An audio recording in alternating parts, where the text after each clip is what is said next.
Hey guys, welcome back to the channel. This is story about what if Naruto has both of Shisui eyes part 1. Before I start, please do support for more amazing content and comments for part 2. Do consider to subscribe my channel and share my video to your friends and check out the description as well. Let's start the video.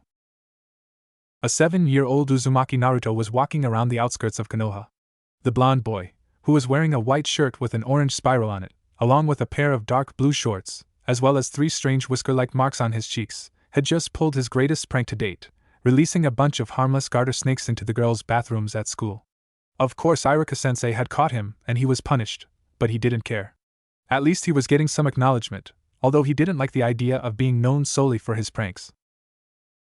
Out of the corner of his eye, Naruto saw a dark-clad figure lying on the ground in the warm weather and light breeze that made the leaves of the trees rustle in a kind of exasperated way. His mouth twisted into a grin at the fun he could have with the sleeping figure. Naruto crept silently towards the slumbering figure, pen in hand, ready to draw all over the unsuspecting victim. However, when he reached the side of the soon-to-be victim of his prank, he noticed that the man was staring at him with a blank look in his eyes. Naruto froze when he saw this and started to mumble an apology to the man. Sorry, I'm sorry. No hard feelings, right? The boy asked the man, not making eye contact. When he heard no response, he looked at the man, expecting to see the cold fury that people always have on their faces after his jokes. Instead, the man was lying on the ground in exactly the same position he had been when Naruto first saw him. What is he, sleeping with his eyes open? Naruto thought, a sweat drop forming on the back of his head. Still searching for a prank to pull, Naruto settled for the kick someone in the ribs and run away gag. An oldie but a goodie. Naruto drew his leg back and delivered the hardest kick a 7-year-old could manage. He expected the man to get up and chase him, but instead he simply lay there. Once again walking over to the prone figure, Naruto looked at the man's face, only to notice that it was turning slightly blue. In a moment of clarity, Naruto realized that the figure wasn't sleeping. He was dead. Shocked at his newfound discovery, Naruto turned around to run away, only to find his path blocked by another figure, this one in an ANBU uniform. Naruto was frightened right then. He normally got blamed for things he didn't do, and this was something he didn't do. Hell, he didn't even know what happened, other than he found the guy dead. It isn't what it looks like," he exclaimed quickly. "I just found him." "I know exactly what it looks like," the ANBU said, walking over to the body. Naruto could see that the shinobi had dark black hair, much like the dead man had. "Uchiha Shisui appears to have been suffocated or drowned. Killed by Uchiha Itachi," the masked ninja replied. "That's awesome. How you can tell that just by looking at a dead body?" Naruto exclaimed, glad that he wasn't being blamed for the death of the man. "How do you do that?" There was a pause for a moment, as the ANBU turned and looked at Naruto, his eyes turning from black to red, with 3 odd marks circling his pupils. "Because I am Itachi," he stated calmly. "Now that you have seen this, I cannot let you live," he said as he drew his sword. Naruto turned to run, but was stopped when the cold metal of an ANBU sword cut through his stomach. The sword was quickly removed before it was once again slid through his body. Naruto let out a scream, only to find it muffled by the hand of the ANBU. As Naruto slid to the ground, he was rolled over. Before he lost consciousness, he saw the ninja take out a kunai. Then everything went black. The next thing that Naruto knew, he was lying in a bed in a hospital. However, having never been hospitalized before, he didn't know where he was. He tried to open his eyes, but found that he was stopped by something covering them. Reaching up to touch his eyes, he felt the coarse but soft texture of gauze. Suddenly he was racked with a fit of pain as the adrenaline of his awakening wore off. He groaned and winced in pain. It wasn't until someone spoke up that he realized someone was in the room. "Naruto-kun, it is good to see you are awake," said Sarutobi, the Sandaime Hokage. Aji-san, what happened?" Naruto managed to groan out while he winced. "It would seem that you were attacked by Uchiha Itachi and thrown in the river, left for dead," Sandaime said. "You were found floating in the river along with the body of Uchiha Shisui by an old student of mine, and she brought you both back." "Hey old man, what's with my eyes?" Naruto interrupted the venerable Hokage. Although he couldn't see it, the Hokage cringed before he answered. "I was about to explain that. It seems that for whatever reason, Itachi damaged your eyes beyond our healing abilities." This elicited a gasp of shock from Naruto.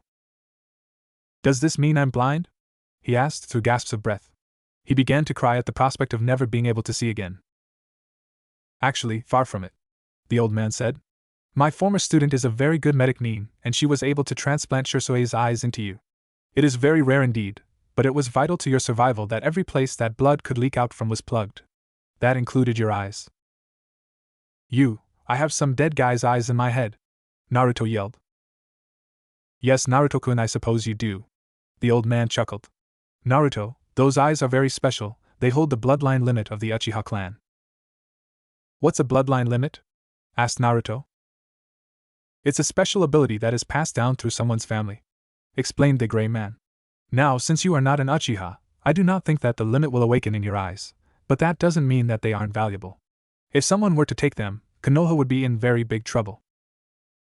Naruto just lay in bed digesting all of the new information he had just learned. Old man, how long was I out for? Did anything important happen? He asked. To answer your first question, you were unconscious for about 2 weeks. Now, Naruto, the second thing is pretty bad. Itachi, the man that attacked you, he murdered his entire family except for his little brother, Sasuke. Sarutobi said in a sad voice. This means that there are only 4 people left in the world with the same kinds of eyes you have. Naruto just sat there in silence. He didn't know what to do, he was only 7 for crying out loud, and he just found out that he had some dead guy's eyes in his head, and the dead guy's family was dead, except for one kid. This day just couldn't get any weirder. Oh, how wrong he was. After checking up on Naruto, Sarutobi made his way back to his office. He had a meeting to conduct with someone, and it wasn't going to be good.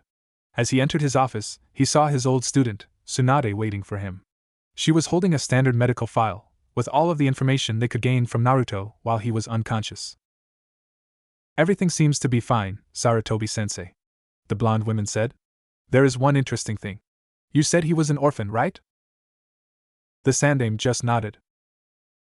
Well, I ran a DNA test with some extra blood samples we had, and well, you should look at them yourself. She handed the old man the folder. When he opened it, he stared at a complete genetic profile of the blonde. However, what grabbed his attention was the report that Tsunade had written up. Who else has seen this? He demanded. Only Shizen and I have seen the report, she stated calmly. Sarutobi began to massage his temples as he felt a migraine coming on. Do you know how this could have happened? She asked. I have an idea, although I shudder to think of how she'll take this, Sarutobi said. He pressed a button on his intercom and waited for his secretary to respond.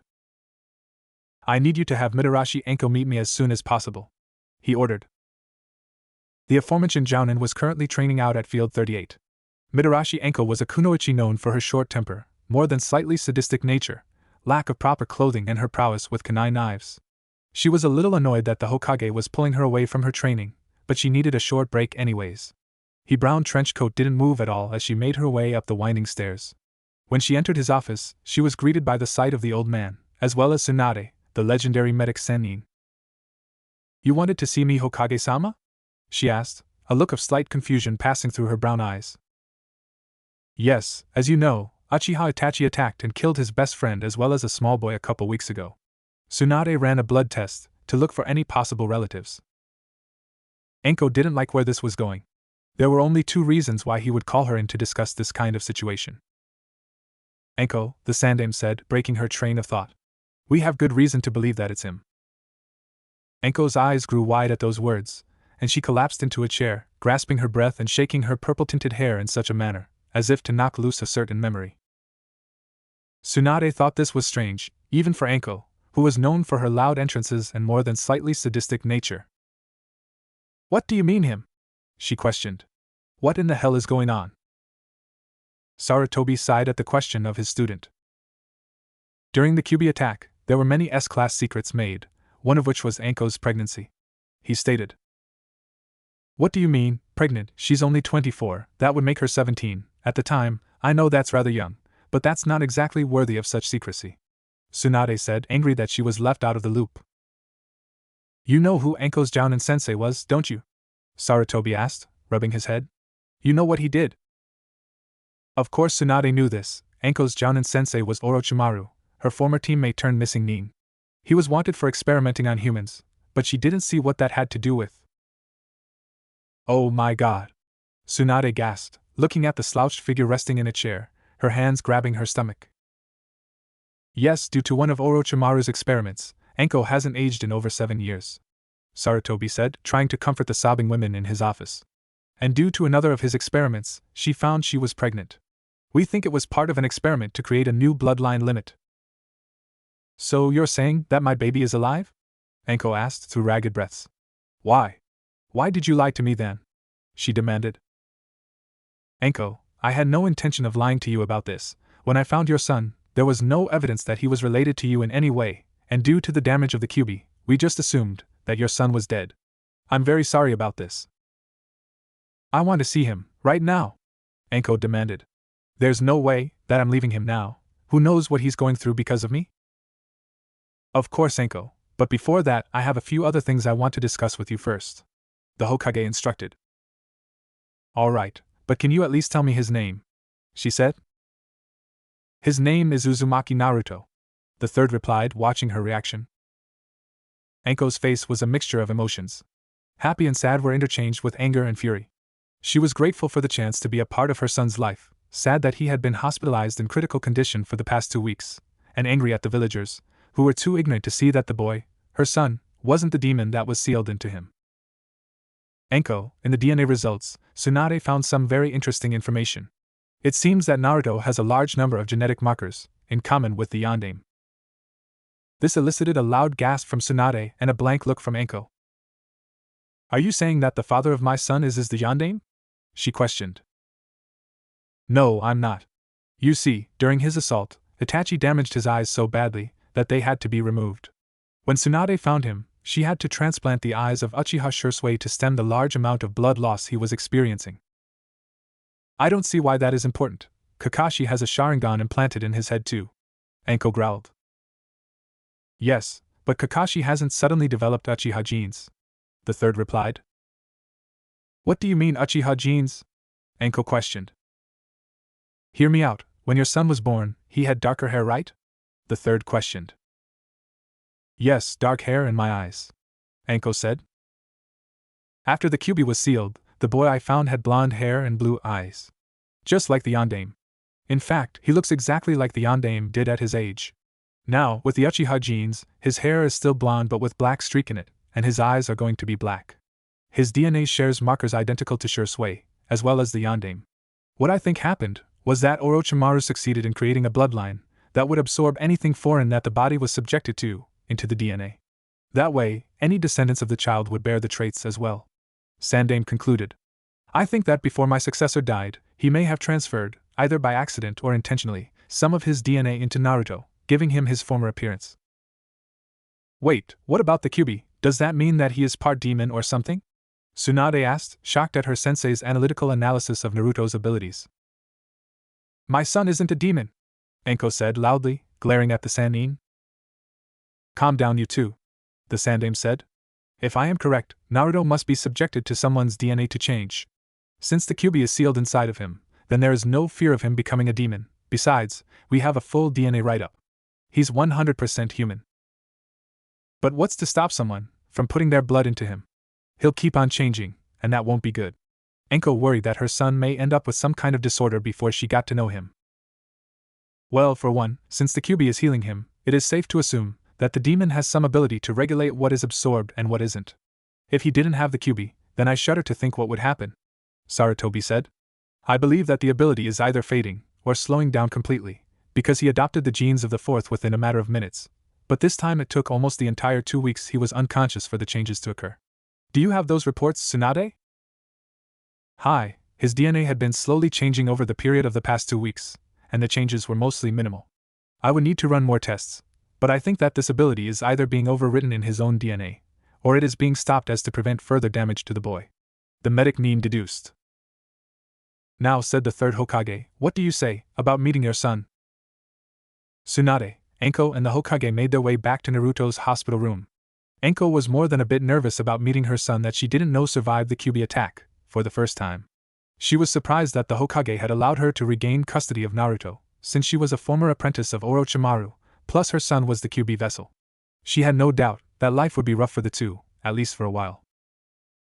As the trio entered the room, they found the blonde asleep in the overly large bed, making his already malnourished frame seem even smaller. Anko let out a sob, seeing her son in his present condition. She quickly rushed to his side and held his sleeping form in her arms. Seeing mother and son reunited in such a fashion made both the Hokage and Tsunade smile. Tsunade went to check on his charts, to see how he was progressing. After reading the clipboard attached to the end of the bed, her face fell into a frown, and she motioned for Sarutobi to follow her into the hallway. Sensei, no one has checked up on the boy since I finished with him, except for me and Shizen. Isn't there one doctor here who doesn't see him as the demon? She asked, her anger showing.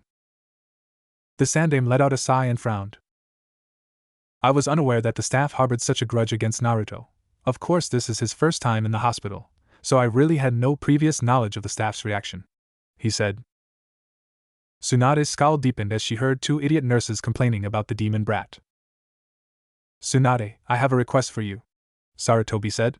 I know that you have lost a lot of faith in this village, but I want you to come back. I would like you to be able to check on Naruto, since you are the only medic Nin, not biased against him. If you don't want to take on the role of a ninja again, would you at least consider running the hospital? Tsunade stared at him with a glint of anger in her eyes. I'm sorry, Sensei, but that's not happening anytime soon. I'll stay until Naruto is well enough to leave with his mom, but after that I'm leaving again, she said. Suddenly a look of compassion washed over her young-looking face. But I will stop by a couple times a year to check on him and to make sure that his bloodline isn't acting up. Sarutobi just nodded and headed towards the room of Uchiha Sasuke. Sasuke was lying in his bed, depressed after witnessing the brutal murder of his parents at the hands of his older brother, who had then used the Genjutsu Tsukiyomi, Moon Reader, which forced the 8-year-old to relive the murder of his entire clan for 3 days. Right now the black-haired, black-eyed boy was laying on his side, staring out the window. How are you today, Sasuke-kun? Asked the old man. The boy simply looked over at him, but didn't say anything. He simply rolled back over and resumed moping. Sarutobi was greatly saddened by this turn of events. As the last remaining Uchiha that was loyal to Konoha, he was important to the survival of the Sharingan bloodline. Although, now that Naruto had incorporated it into his own DNA, there were now 2 people who could pass it on to their children. Sasuke, the Hokage started, there is someone I want you to meet. Naruto awoke to find himself in a dark, damp, creepy hallway, with pipes and a faint glow at the end of the hallway. Feeling an irresistible urge to follow, Naruto headed towards the light. When he arrived, he found himself facing a large gate, with a simple piece of paper stuck to the front of it that said seal. Suddenly a large pair of blood-red eyes, with black slit pupils, leered at the small boy. The first thing that ran through Naruto's mind was, what the hell, followed closely by an audible what the hell, I can see again. Brat, that's because you aren't in the conscious world yet. You're in your mind. A deep voice echoed through the cavernous hallway. Who are you? Asked Naruto, staring into the red eyes without blinking. I am the great Kyuubi. The voice rang out. But you're dead, how can you be in my head? I must be dreaming. Naruto yelled and then muttered. Okay, I'll cut back from 5 bowls of ramen before bed to 4. I am most certainly not dead, the Kyuubi retorted. I was sealed inside of you by the one you call Yondaime. I am doomed to stay trapped in here until you die, thus taking me with you to the afterlife. Wait, you're sealed inside of me? Naruto's voice was full of shock and surprise. If this was the great demon that attacked Konoha, then that would explain why people always said mean things to him.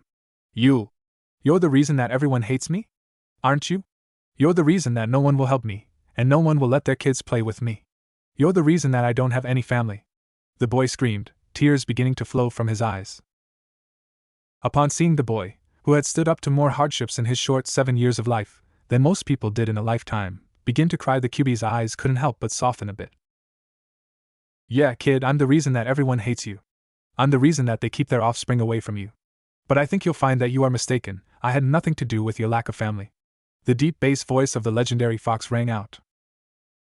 What do you mean? I don't have a family. No one loves me enough to give me one, Naruto yelled. But suddenly, the cage began to dissolve around him, along with the background, and Naruto slowly felt himself wake up. Sarutobi and Sasuke entered a room to see a woman who had dark hair that almost looked purple, holding a boy with blonde hair and bandages over his eyes. Both were sleeping, the woman holding the blonde to her chin. That is Uzumaki Naruto. The bandages are from where your brother attacked him and hacked at his eyes. At this, Sasuke looked shocked. He knew that his brother was deranged, but hacking out the eyes of a child was wrong, even for a homicidal maniac. To save his life, a student of mine transplanted the eyes of one of your clansmen into Naruto. He'll have the Sharingan, and due to his bloodline limit, he will be able to pass it on to his children, the third explained. Hokage-sama, why are you doing this? Sasuke asked. The third smiled at the young Uchiha. Naruto is, or rather, was an orphan. The woman you see with him is his biological mother. Since Naruto was born during the Kyuubi attack, records were messed up and they were separated. I thought that since the two of you share the same bloodline, that we should keep you two together, that is, if you would like to. The third explained. Do you mean, live with them? Sasuke asked, with a hint of joy in his voice. If you want to, then yes, Anko is a jounin, so she has many difficult missions that may last a long time. If you were to join them, she wouldn't have to worry about Naruto while she was away. The third explained. I would like that a lot if they would have me, Sasuke said, after only a few seconds of thought. The Sandaime just smiled and walked the boy back to his room. He would talk with Anko and Naruto about this later. If she refused, he could always make it a mission. Naruto could feel someone's arms around his shoulders in an embrace he was unfamiliar with. This wasn't some villager trying to kill him. There wasn't any pressure on his neck. This felt almost good. But no one loved him. Maybe it was the Hokage. Naruto shifted a bit, letting out a quiet groan from his stiff back muscles. He felt the person who was holding him recoil and gasp. I knew it, another person who hates me, Naruto thought. Suddenly the arms appeared again, this time in a full-fledged hug. Naruto heard the mystery person, sobbing on his shoulder, as they hugged him. Naruto normally would have pushed this person away, but something about the hug caught him off guard. He was too stunned to ask a question, although he quickly recuperated and was about to ask one, when he heard the door open, followed by a number of footsteps, and the protective arms of the mystery person retracted. Making up for lost time, Anko? The voice of the Hokage asked. Huh! Old man, who is this? Naruto asked, jabbing his thumb to his right, in what he hoped was the direction of the mysterious Anko. Naruto felt a hand encircle his as the mysterious person spoke. Naruto, I am Anko choked on her words, and couldn't finish them. Naruto, this is your mother, Mitarashi Anko, the Hokage said. What? I don't have a mom, you said so yourself? Naruto cried. I know, Naruto, but I was wrong. There are a few things I want to talk about, the first being your history, said Sarutobi. Wait, is this about the Kyuubi? Naruto asked. This completely shocked the two occupants in the room. How do you know about the Kyuubi? Asked the Hokage. I was just talking with the great big fuzzball. He told me about how the Yondaime sealed him inside of me, and how he was the reason the villagers hate me, Naruto replied. It is true that the Yondaime sealed the Kyuubi in you to save the village, but that's not the only thing I wanted to talk with you about, said the Sandaime. Naruto, while you were unconscious, we ran some blood tests to try and find your parents, and it turns out that Anko is your mother. We also found out that you have a very unique bloodline limit. It allows you to absorb people's DNA into your own. You see, when you were born, you had much darker hair and brown eyes, but somehow, some of the Yondaime's DNA got into you, which is why you look almost exactly like him, the Hokage said. Naruto just looked shocked, but since his eyes were still held shut, he couldn't stare in the correct direction. The Sandaime continued. Tsunade thinks that your bandages can come off in a day, so we will keep you here for the night. Now I think that you should get to know your mother better. Without warning, Sarutobi left the two in the room alone, one just happy to know her child was alive, the other digesting the insane amount of information that was just leveled at him. While the two sat in awkward silence, Anko's hand snaked onto Naruto's head and began to stroke his hair. Ooka-san? Gasped Naruto at the unfamiliar contact. Hi Naruto-kun, I'm your Ka-san, Anko said, trying to hold back tears. I miss you, Ooka-san, yawned Naruto, snuggling into the unfamiliar warmth of his mother and fell asleep. Anko didn't say anything. She just hugged her son tighter, her tears falling freely again. As the sun crept ever lower in the western sky, Anko moved Naruto into a more comfortable position in his bed and made her way into the hallway. She was hungry and headed towards the vending machine at the end of the hallway. She suddenly felt a presence spying on her from her right, and looked over her shoulder at the offending person. She saw the Uchiha survivor looking at her from his room, saying goodbye to the Hokage. As she turned her attention back to her previous task, she felt the old Hokage come up behind her. Hokage-sama, I want to thank you for allowing me to get my son back. Most of the village would like nothing more than for him to be dead, but I won't let that happen now, Anko said, in an unusually demure voice. Think nothing of it, Anko. I wouldn't have it any other way. If anyone deserves a family, it is that boy above all others, Sarutobi said. Actually, I have a question to ask of you. I know that motherhood will be a new experience for you, but I would like to keep the Sharingan bloodline together as much as possible. Naruto will hopefully brighten Sasuke's disposition, and Sasuke may be able to calm your son down a bit. You're asking me to adopt the Uchiha? Asked Anko. She was shocked that she was being asked to guard possibly the most important bloodline in the entire village. Yes, Sasuke has already expressed his wish to live with the two of you, should you wish to take him in. I'm afraid for him. You see, not only did Itachi murder his parents in front of his eyes, he's done caused the boy some serious mental trauma. I'm afraid of what would happen to him if he was left alone. All he seems to do is brood, but when I mentioned the possibility of a new family, his eyes picked up immediately. Sarutobi explained.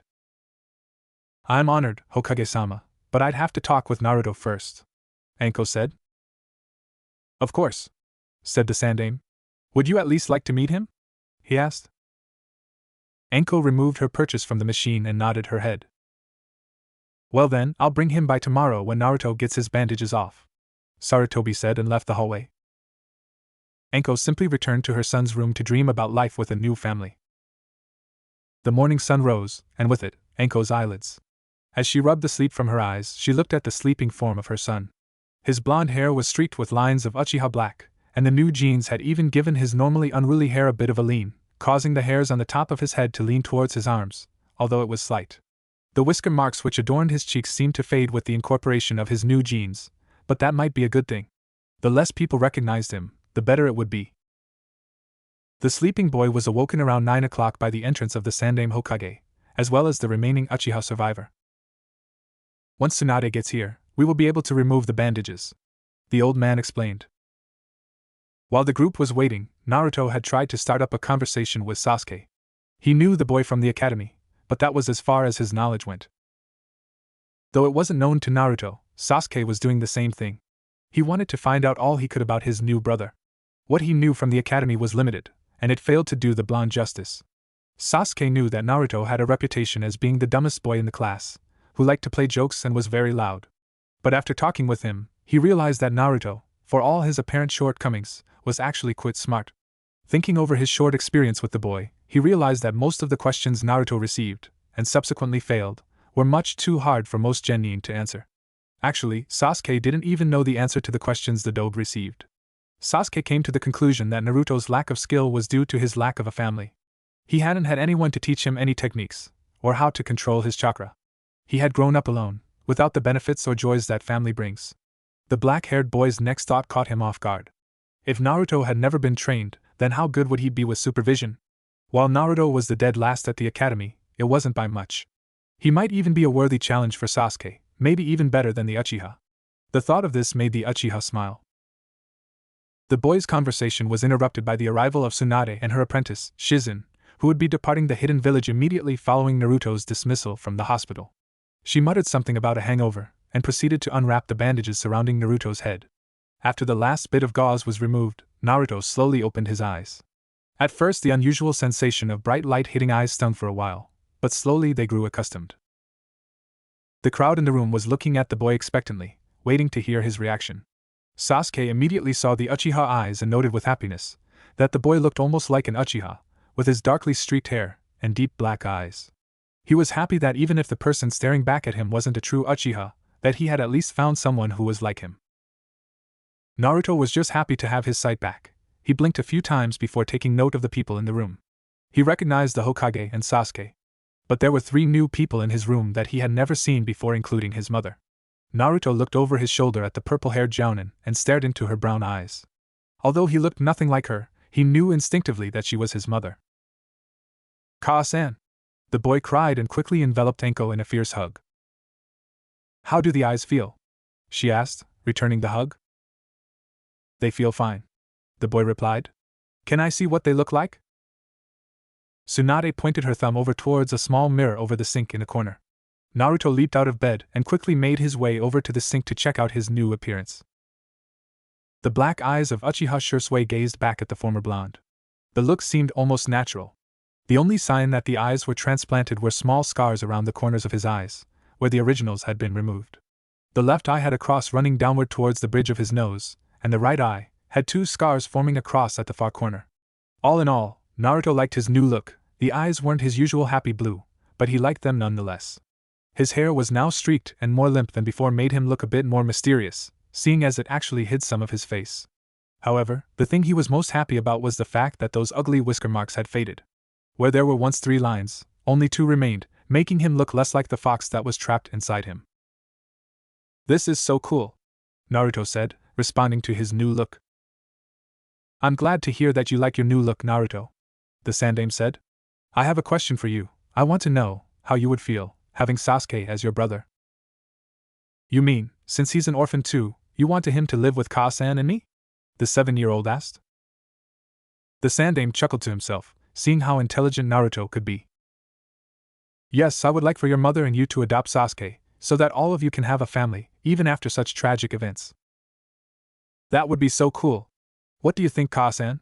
the loudmouth asked, heading back to be closer to his mother. "I don't mind as long as you don't," Anko responded, smiling at her sons, ruffling their hair. "Now I believe there's the matter of getting used to your new eyes," the Hokage said. "Naruto, you'll need help to use your eyes correctly, and there isn't any real point in separating you two since it would be nice if you both activated the Sharingan. I'll have some specialized training set up for the two of you starting next week. Until then, I suggest you get to know each other better." The old man smiled and exited the door, leaving the 3-person family alone for the first time since its conception. 1 week later, the 2 boys found themselves waiting to meet their new sensei. He was currently running a good hour and a half late, and both boys were beginning to wonder if he'd ever show up. "Yo, sorry I'm late. You see, there was this kitten, and it was caught in a tree," a voice said, approaching the 2 young ninjas in training.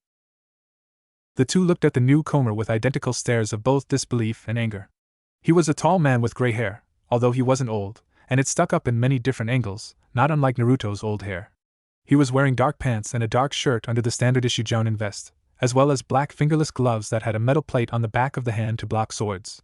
The most peculiar aspect of the man was his Konoha head protector was pulled over his left eye, completely obscuring it, and he wore a mask that effectively covered his face and nose. "You two are Sasuke and Naruto, I assume?" the silver-haired man asked the bewildered boys. They just nodded their heads looking at their sensei. He seemed well, they didn't know how he seemed. There was something about him. He seemed dangerous, even if he was an hour and a half late. "Why don't we introduce ourselves? You can tell us your likes, dislikes, hobbies, dreams for the future, those kinds of things." "I'll start off. My name is Hatake Kakashi. I don't feel like telling you my likes or dislikes, my dreams for the future. I have a lot of hobbies," he finished, giving absolutely no detail in his cryptic answer. Great, all we learned was his name, the boys thought to themselves. "Well, my name is Uchiha Sasuke. I like my family and training. I have a few things that I don't like. My hobbies I guess I don't really have any. As for my dreams, I want to start my own family and I want to help my family accomplish their goals," the raven-haired boy said. He didn't mention Itachi. I guess that's a good thing, Kakashi thought. "My name is Mitarashi Naruto. I like my family and ramen. I dislike the 3-minute wait for the ramen to cook. My hobbies are training with my brother and mom and trying all the different types of ramen that I can find. My dream is to become the Hokage and help my family with their dreams," he finished. Ramen-obsessed boy, but he's got a hard dream, Kakashi thought. He stared at the boys before him, Sasuke in his usual blue t-shirt and shorts with the red and white Uchiha fan on the back, and Naruto, who had taken to wearing black shorts with a bunch of pockets on them, with a white shirt. The interesting thing about the shirt was the clan symbol on the back. It seemed to be a mixture of the orange swirl he had donned under the name of Uzumaki Naruto and the Uchiha fan. It was an orange and red swirl, divided just as the Uchiha fan was. "Well, my job for the time being is to help you two learn to harness the power of the Sharingan. Sasuke, since you haven't awoken yours yet, we'll be doing drills and exercises to help you, and Naruto, since you have fully developed Sharingan already, you just need to learn to use the correct amount of chakra to activate them. You'll be doing mostly chakra control exercises. Both of you will do drills with me until you get the hang of the Sharingan," Kakashi explained. After their first day of practice, Kakashi pulled Sasuke aside, since Naruto was being stubborn and still practicing his chakra control. "Sasuke, I don't wish to bring up a potentially sore subject, but when I agreed to take on this assignment, I was given a psychological evaluation, and it said that, when you were admitted to the hospital, you were set on killing your brother, but today you didn't mention him. I hope you don't mind me asking, but what happened? Was the report wrong?" Sasuke glared at his instructor before sighing. "No, when I moved in with Naruto and Anko, I was pretty set on killing him." Flashback. Sasuke was unpacking his belongings into his new room, which he shared with Naruto. Enko's apartment wasn't that big, and they were looking for a larger place to live, but for now it was her apartment, or nothing. Naruto was moving his stuff into the room as well, and Sasuke was shocked to find that everything of value that Naruto had could easily fit into a backpack. Naruto, Sasuke said, breaking the silence of the room. I understand that my brother attacked you, but Itachi is mine to kill. If you get in the way, then I may be forced to kill you. Don't get in my way, the brooding boy warned. Naruto looked at his new brother like he had some kind of marine animal stuck to his face. I don't care, you can kill him if you want, he shrugged. Now it was Sasuke's turn to be perplexed. How can you not want revenge for what he did to you? He asked. Oh, it's not that I don't want revenge, but it comes second. I don't know about you, but revenge isn't going to control what I do, so you don't have to worry about me getting in the way, Naruto explained. You obviously don't get it, I have to kill him. I am an Uchiha, and I must avenge my family. It's all my fault that they died, I couldn't do anything. At this Sasuke began to break down a bit, and tears came to his eyes. Sasuke, it's not your fault. You're in the academy, learning to be a ninja, and he's A and BU. There's nothing that you could have done. If you had been there to help them, you would have died too, Naruto said. Sasuke crossed the room in a second and pinned Naruto against the wall. You don't get it, do you? He hissed. I'm an Uchiha, I must avenge my clan. No, I do get it. You think that because you're from this clan, that you must avenge their deaths. You forget that your brother is also an Uchiha. This simply confused Sasuke even more. What the hell are you talking about? He asked the boy, trying to calm himself down. Look, you know how to cross-multiply numbers, right? Naruto asked him. Sasuke merely nodded his head, not understanding where this was going. So you know that when you cross-multiply, like terms will cancel each other out. Think about it. You're an Uchiha in the academy. He's an Uchiha in ANBU. If you could cross-multiply the two, then you're stuck with an academy student against an ANBU. You never would have stood a chance, Naruto articulated. This struck Sasuke deep. He hadn't thought of his life in such a scientific way before. It made so much sense. Look, Sasuke, I'm not telling you to abandon your goal, but you shouldn't worry about it until you can match him.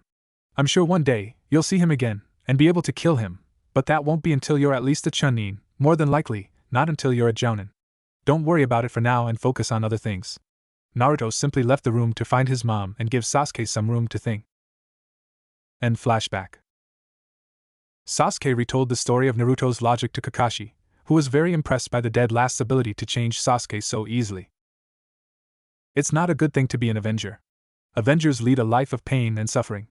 They live for one reason, and if they ever accomplish their goal, they are left with a feeling of emptiness and despair. They become so caught up in their own world that they become social outcasts and loners.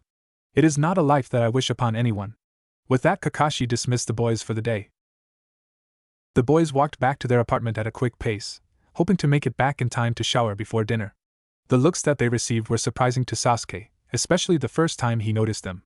He was used to people recognizing him, because he was from the Uchiha clan, but the looks people gave Anko and Naruto, they made him shiver every once in a while. At first it was simply at Anko. She brushed it off, scowling at the people foolish enough to make a remark behind her back. He wasn't able to hear what they were talking about, except for the word snake. After a while, the looks began to move towards Naruto. Even after the changes he went through, people recognized who he was. Sasuke was taken by surprise the sneers and glares he received. It surprised him just as much when Naruto brushed them away by smiling at them. Flashback. It was the day after Sasuke's minor blow-up at Naruto, and the boys were sitting around their new apartment, waiting for Anko to return from shopping. Hey Naruto, why didn't you go with your mom? Sasuke asked. He himself hadn't gone because he was still digesting the conversation he had had yesterday. Well, I didn't want Mom to have any more problems, he said, rather cryptically. What do you mean? How could you cause problems for her? The full-blooded Uchiha asked his brother. Naruto looked at his feet, swinging them in front of his body. You saw the way people look at me, right? He asked, keeping his eyes rooted on the floor. Yeah. They look at me like that, because I have the QB sealed inside of me, he said quietly. Suddenly, his voice took a much more serious tone. Look, I don't care if you hate me, but if you use that to hurt Kasan, then I'll kill you. Sasuke was shocked. The reason that Naruto had grown up without any kind of care was that he had a demon sealed inside of him? That didn't make any sense. But that would explain the looks the younger boy received, as well as Anko. As the mother of the QB vessel, she was probably seen as an anathema. Not to mention the hisses he heard yesterday, first calling his adopted mother a snake, and then openly hating his adopted brother. Naruto, I don't hate you. It's just a lot to take in, Sasuke stammered. The rest of the day was spent in silence, waiting for Anko to return with dinner. She seemed to notice the look on her son's face, as well as the look of heavy contemplation that graced Sasuke's face. When she asked what was wrong, Naruto denied that anything was amiss, and Sasuke simply shook his head. That night, when the boys were lying in their room, sleep had decided to fail them. Hey, Naruto, Sasuke started to speak but paused for a second. I don't hate you for the QB. I think you're actually pretty brave to put up with all the stuff you do.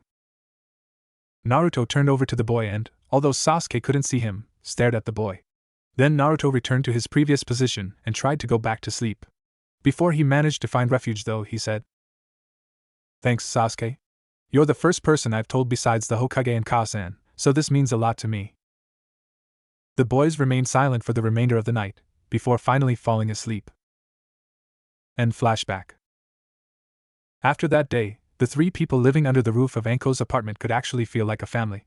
Sasuke and Naruto acting as each other's brother and Anko as a mother to Naruto and a surrogate mother to Sasuke. That night Sasuke had made a decision that he would protect his new family. He didn't know that Naruto had done the same thing.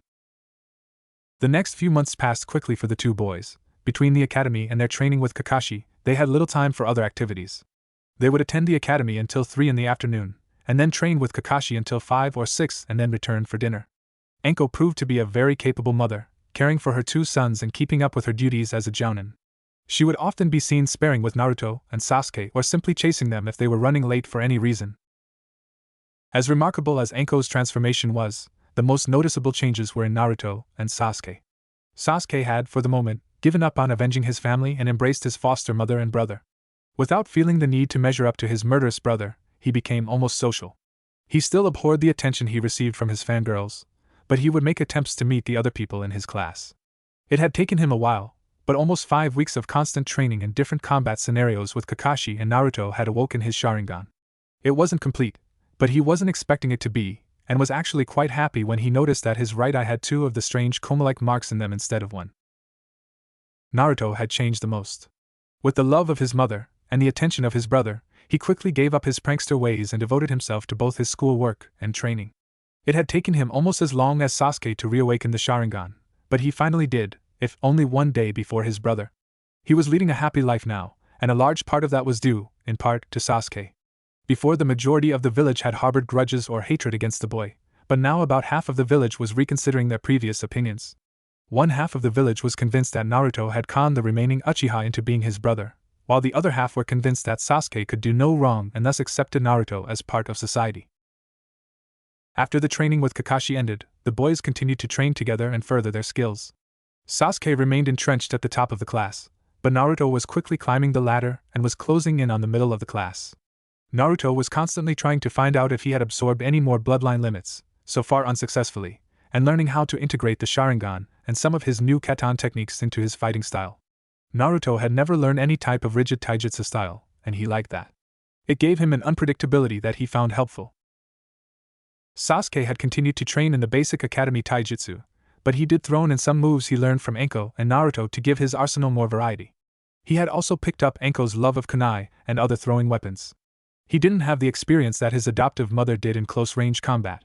His throwing accuracy wasn't bad and he consistently hit his mark with little or no effort. It was during one of Sasuke's throwing exercises that Naruto finally discovered another bloodline. Once again, Sasuke was trying to throw 10 kunai and have them deflect of each other to hit 10 separate targets. He had gotten to the point where he could hit 8 or 9, but the 10th continuously eluded him. Jumping into the air, he took a breath to calm himself down and focus on his task before he released the throwing knives. Sweeping his arms out, Sasuke released the metallic objects from between his fingers and began to right himself for his descent towards the ground. Clink! Clink! Clink! Clink! Clink! The knives bounced off of each other and Sasuke ventured a look at their trajectory.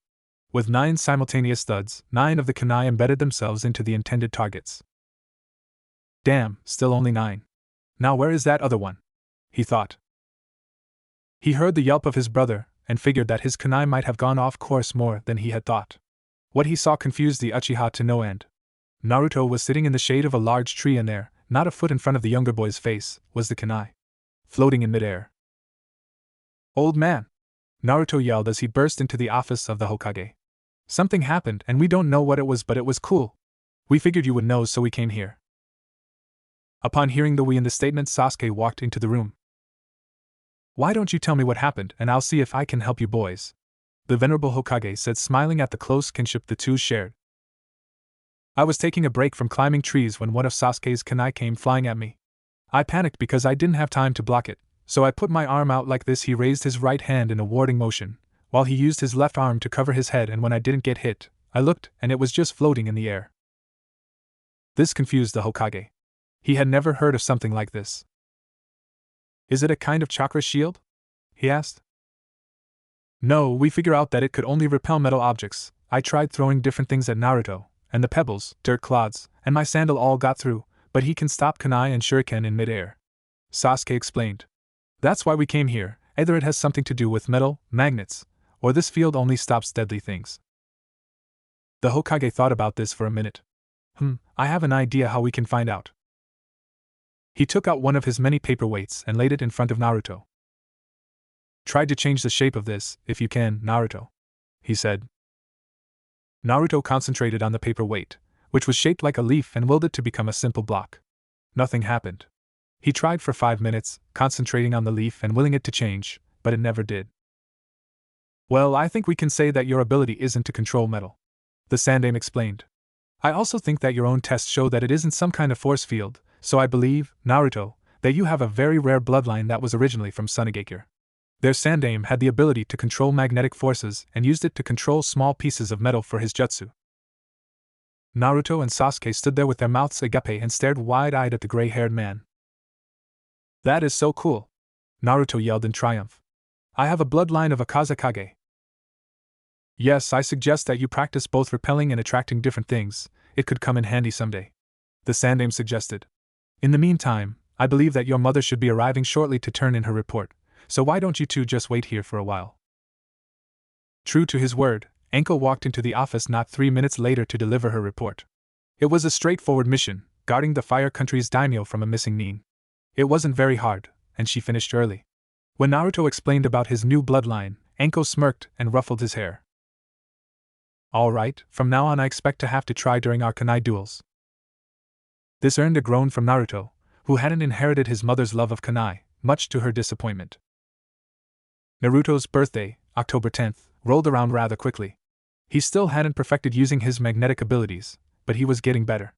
Dawn came early and the boys were awoken by Anko's usual greeting, a bucket full of cold water. After a quick warm-up, read, 5 hours of being chased by your mother, who is throwing kunai at you, the trio headed home for brunch.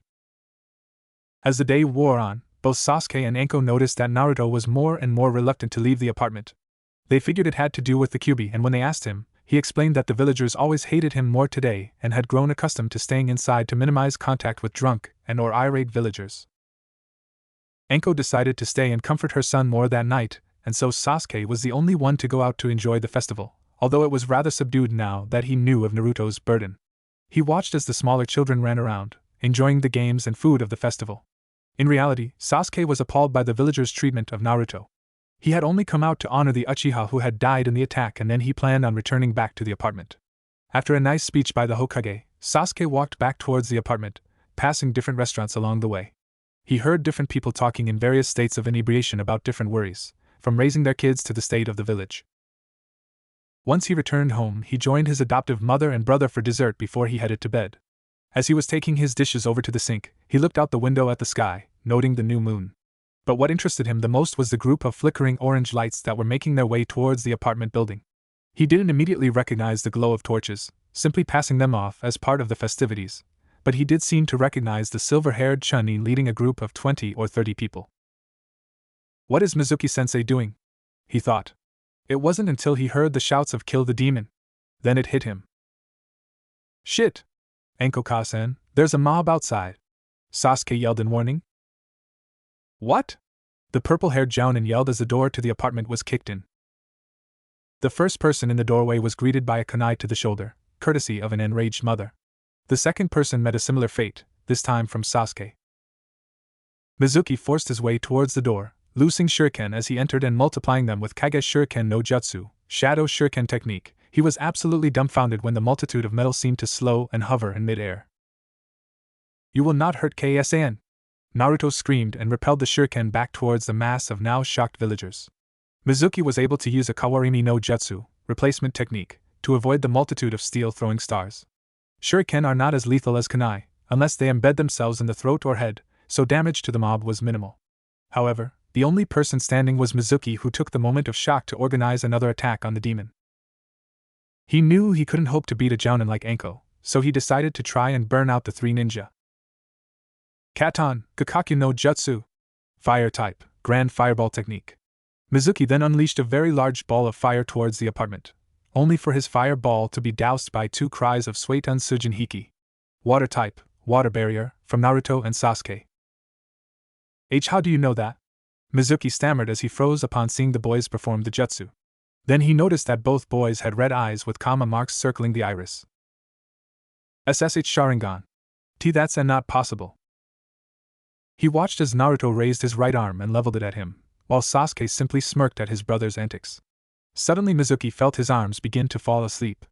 Then his legs, and the last thing he remembered before he passed out was wondering what the hell was going on. Very quickly, Anbu swarmed Anko's apartment, and before too long the Hokage appeared a look of grim anger on his face as he watched the Anbu round up the members of the incapacitated mob. He walked over to Anko, who was checking on her sons, making sure they were okay. "Would you three be able to tell me what happened?" the old man asked. "Hokage-sama," Sasuke began, stifling a yawn due to exhaustion. "These people were trying to, kill Naruto." His eyes drooped into sleep as he was talking. The Hokage noticed that Naruto was also drifting off to sleep, so he suggested that Anko move them to bed, and that she give the report after that was done. After moving the two into their beds, a very angry Anko moved back towards the living room and addressed the Hokage. "Hokage-sama, those people broke down the door and were calling for my son's head, so Sasuke and I defended our home. Then that Chunin used Kage Shuriken no Jutsu and Naruto stopped them with his new bloodline before throwing them back at the crowd. That put most of them out of commission, but Mizuki managed to get out of the way and tried to burn down the apartment. Naruto and Sasuke were able to stop him using Sujin Hiki, and then I'm not sure exactly what happened, but I think Naruto used his magnetic bloodline again to do something to Mizuki and made him pass out." Anko spat, incensed that people would be prejudiced against her son in such a manner. The fact that the two boys were able to use a jutsu like the water barrier was astounding to the Hokage. "Anko, where did they get the water for the jutsu from?" he asked, perplexed. "I guess from the sink. Sasuke left it on because they broke through the door," she replied, picking up some things that had been scattered by the intrusion. "To be able to keep a technique like that up at their age, I believe that we can expect them to grow up to be very strong," the Hokage remarked. The day following the mob attack on Naruto dawned with gray skies, threatening to pour rain, and an unusual humidity for the fall weather. Both boys were sleeping soundly when Anko decided to wake them up around 8 in the morning. After their display last night, they deserved to rest up. Quickly shaking Naruto and Sasuke awake, she hurried them out of bed and told them that breakfast was ready and that they had matters to discuss.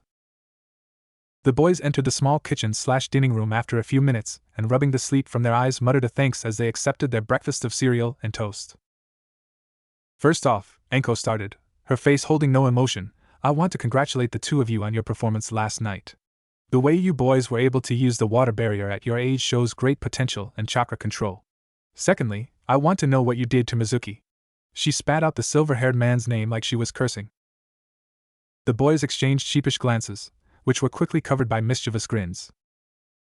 "Well, ever since I discovered the magnetic bloodline, I was looking for a way to attack people directly with it.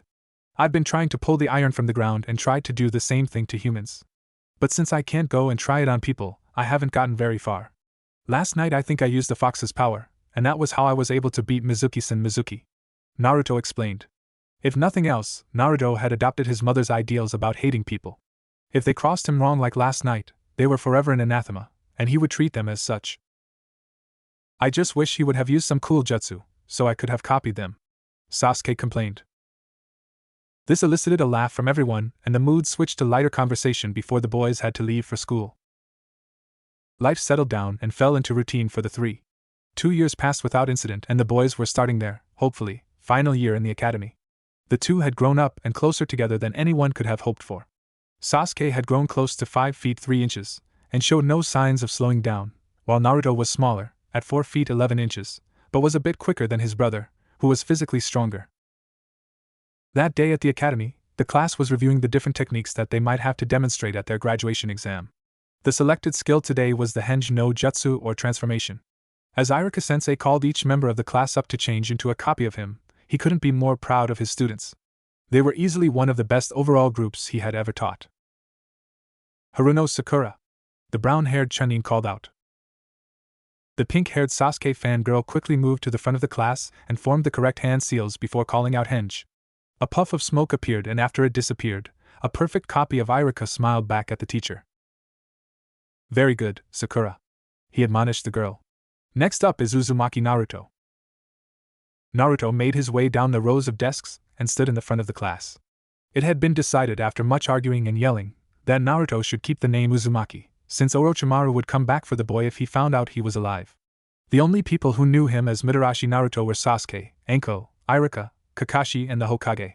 Iruka had originally been skeptical of allowing the Kyuubi container into the academy, however after seeing how hard the boy worked and how he interacted with the other students, he grew to like the energetic boy. Naruto adopted the classic Sasuke pose and slouched a bit, before performing the technique perfectly. Good job, Naruto. Next up, Uchiha Sasuke. Sasuke sauntered to the front in his typical lazy/I don't care type of manner, before lazily forming the seals. No one noticed the unusual twinkle in the raven-haired boy's eyes before it was too late. Henj, the boy said, in a very lazy manner. It was so lazy that it made Shikamaru seem energetic and playful. As the smoke cleared, the sight of a naked woman with black hair greeted Iruka. As his nose erupted in a fountain of blood, he could only think one sentence. The hell? I figured Naruto or Kiba would try something like that, but Sasuke? The class erupted in laughter from the male population and indignation from the females of the class. They couldn't bring themselves to believe that their beloved Sasuke-kun would do something so perverted. In another cloud of smoke, Sasuke returned to normal and broodingly walked back to his seat. Or rather, he walked back to Naruto's seat. As Iruka got back up from the floor with wads of tissue stuck up his nose to prevent further blood loss, he noticed the two Sasukes and groaned. He had been pranked. He watched as the second Sasuke disappeared in a cloud of smoke and was replaced by Naruto, who promptly doubled over in laughter at his teacher's expense. Kami, Iruka-sensei, you should have seen the look on your face when I did that. The blonde and black-haired youth cried out in laughter, rolling in the aisle. That night was interesting, to say the least. Anko was torn between outrage and maternal pride at her son's antics. She was very proud of the fact that he could keep up two illusions, which admittedly were his worst skill, and that he had pulled such an elaborate and hilarious ruse. On the other hand, he had done something perverted, and like all women, Anko despised perverts. She settled on increasing the ferocity in her training. Neither Sasuke nor Naruto showed up to class without sporting new cuts from their mother's kunai. Okay, today we're going to be reviewing the Bunshin no Jutsu. Clone technique, Iruka explained. Naruto groaned. Bunshin was his worst skill. It wasn't that he didn't know how, he had copied the seals with his Sharingan and practiced the technique for hours, but he simply couldn't do it correctly and for the life of him, he couldn't figure out why. Sasuke didn't know what was wrong and his mother wasn't much more help. She figured that it had to do with his abnormally large amount of chakra and, in comparison, his poor chakra control. Truthfully, Naruto had been practicing his control since he started training with Kakashi, but with all his extra chakra, he always seemed to be behind the others. Suddenly inspiration struck him like a well it struck him. He'd asked the old man. He'll know what to do. After class, Naruto told Sasuke to go on home without him and that he had something to talk with the Hokage about. Sasuke was about to follow his brother anyway, but was sidetracked when a group of fangirls began to chase after him. Naruto headed towards the Hokage's office and asked to see the old man. The secretary told him to wait, because the Hokage was in a meeting and couldn't be disturbed.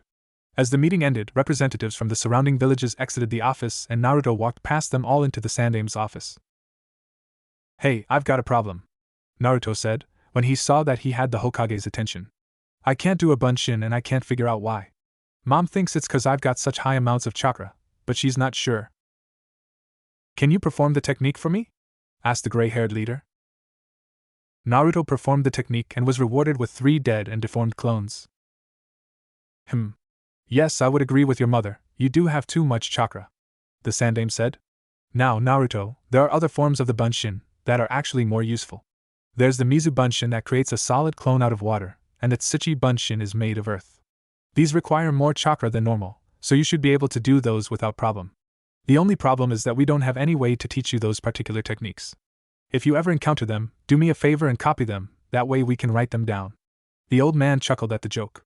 The only other variation we have of the Bunshin is the Kage Bunshin, Shadow Clone, which takes up a large amount of chakra, but it creates solid clones.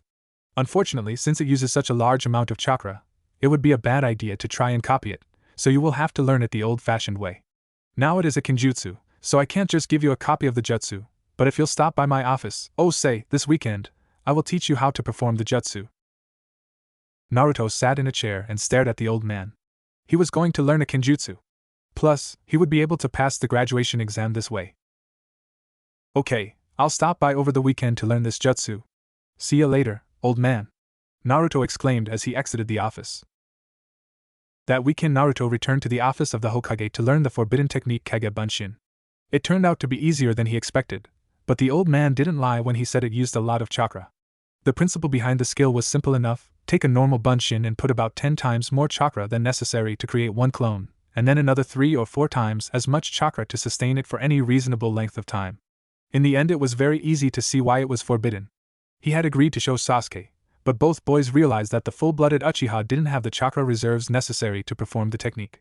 However, the two did find another form of solid Bunshin they could both use.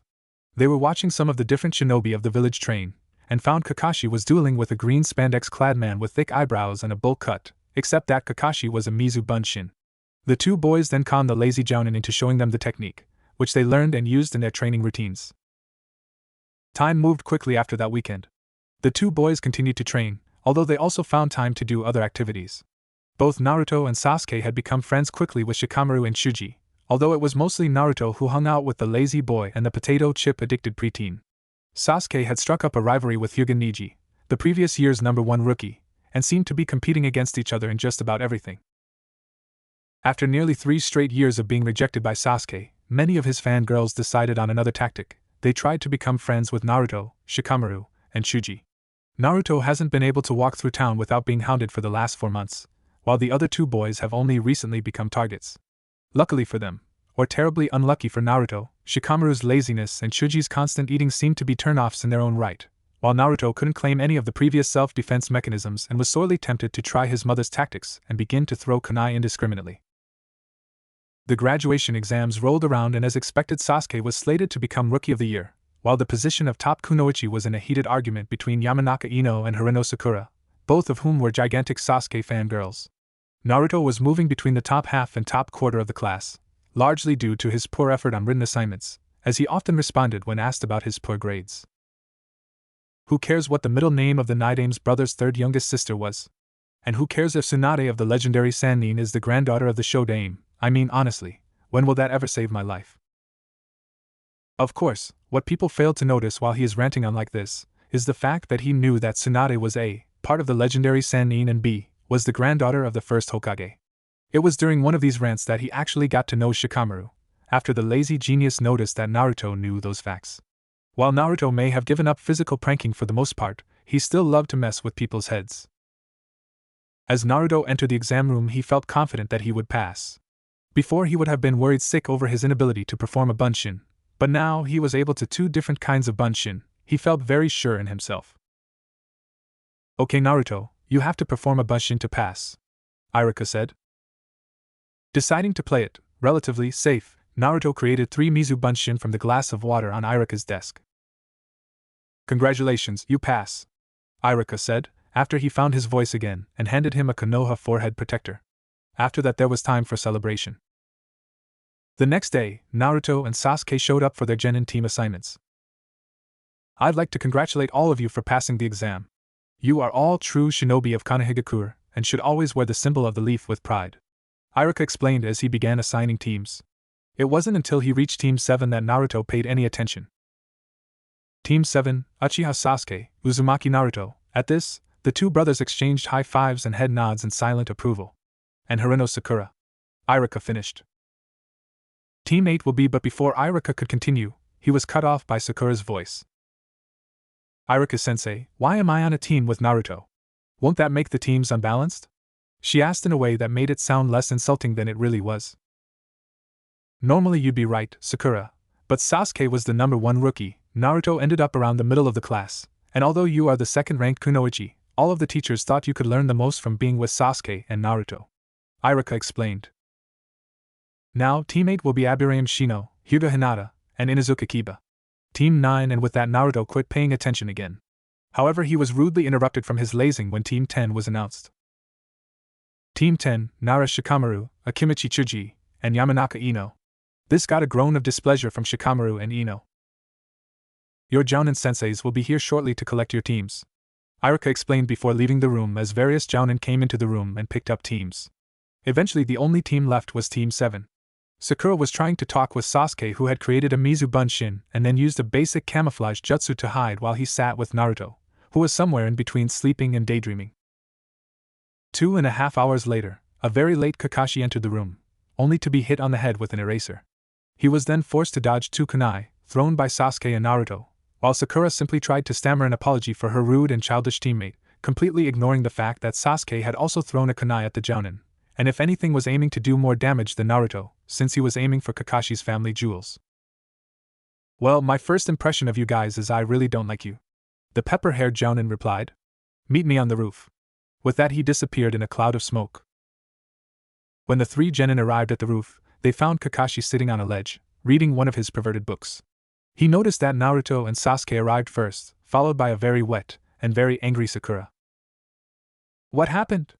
The Jounin asked. She tried to hug a Mizu Bunshin, came Naruto's reply, his face creeping into a large grin, which was mirrored by Sasuke. Anyway, why don't you all introduce yourselves, likes, dislikes, hobbies, dreams for the future, those kinds of things? Kakashi ordered. Why don't you go first? Asked the drenched Sakura. My name is Hatake Kakashi. I don't feel like telling you my likes, my dislikes are personal. As for dreams for the future, I suppose I have a couple of hobbies. Okay, you're up, Pinky. My name is Haruno Sakura. My likes are. She glanced at Sasuke. My dream for the future glanced at Sasuke again. My hobbies stared at Sasuke. I hate Naruto and Ino Pig. Oh great, a love-struck fangirl. How come all the kunoichi these days only care about boys? Why couldn't I have gotten one like that girl guy has? She's very talented and useful. Kakashi's sweat dropped. For the first time in his life, he actually envied Mato guy. The world was ending, he was sure of it. Okay, one of you two, I don't really care which one, he said and motioned towards Naruto and Sasuke. My name is Uchiha Sasuke. I like my family. I hate my fangirls. I don't have any hobbies. My dream is to start my own family and to help Ka-san. Of course, this is what Sakura heard. I like my family and Sakura. I want to marry Sakura and love her for all of eternity.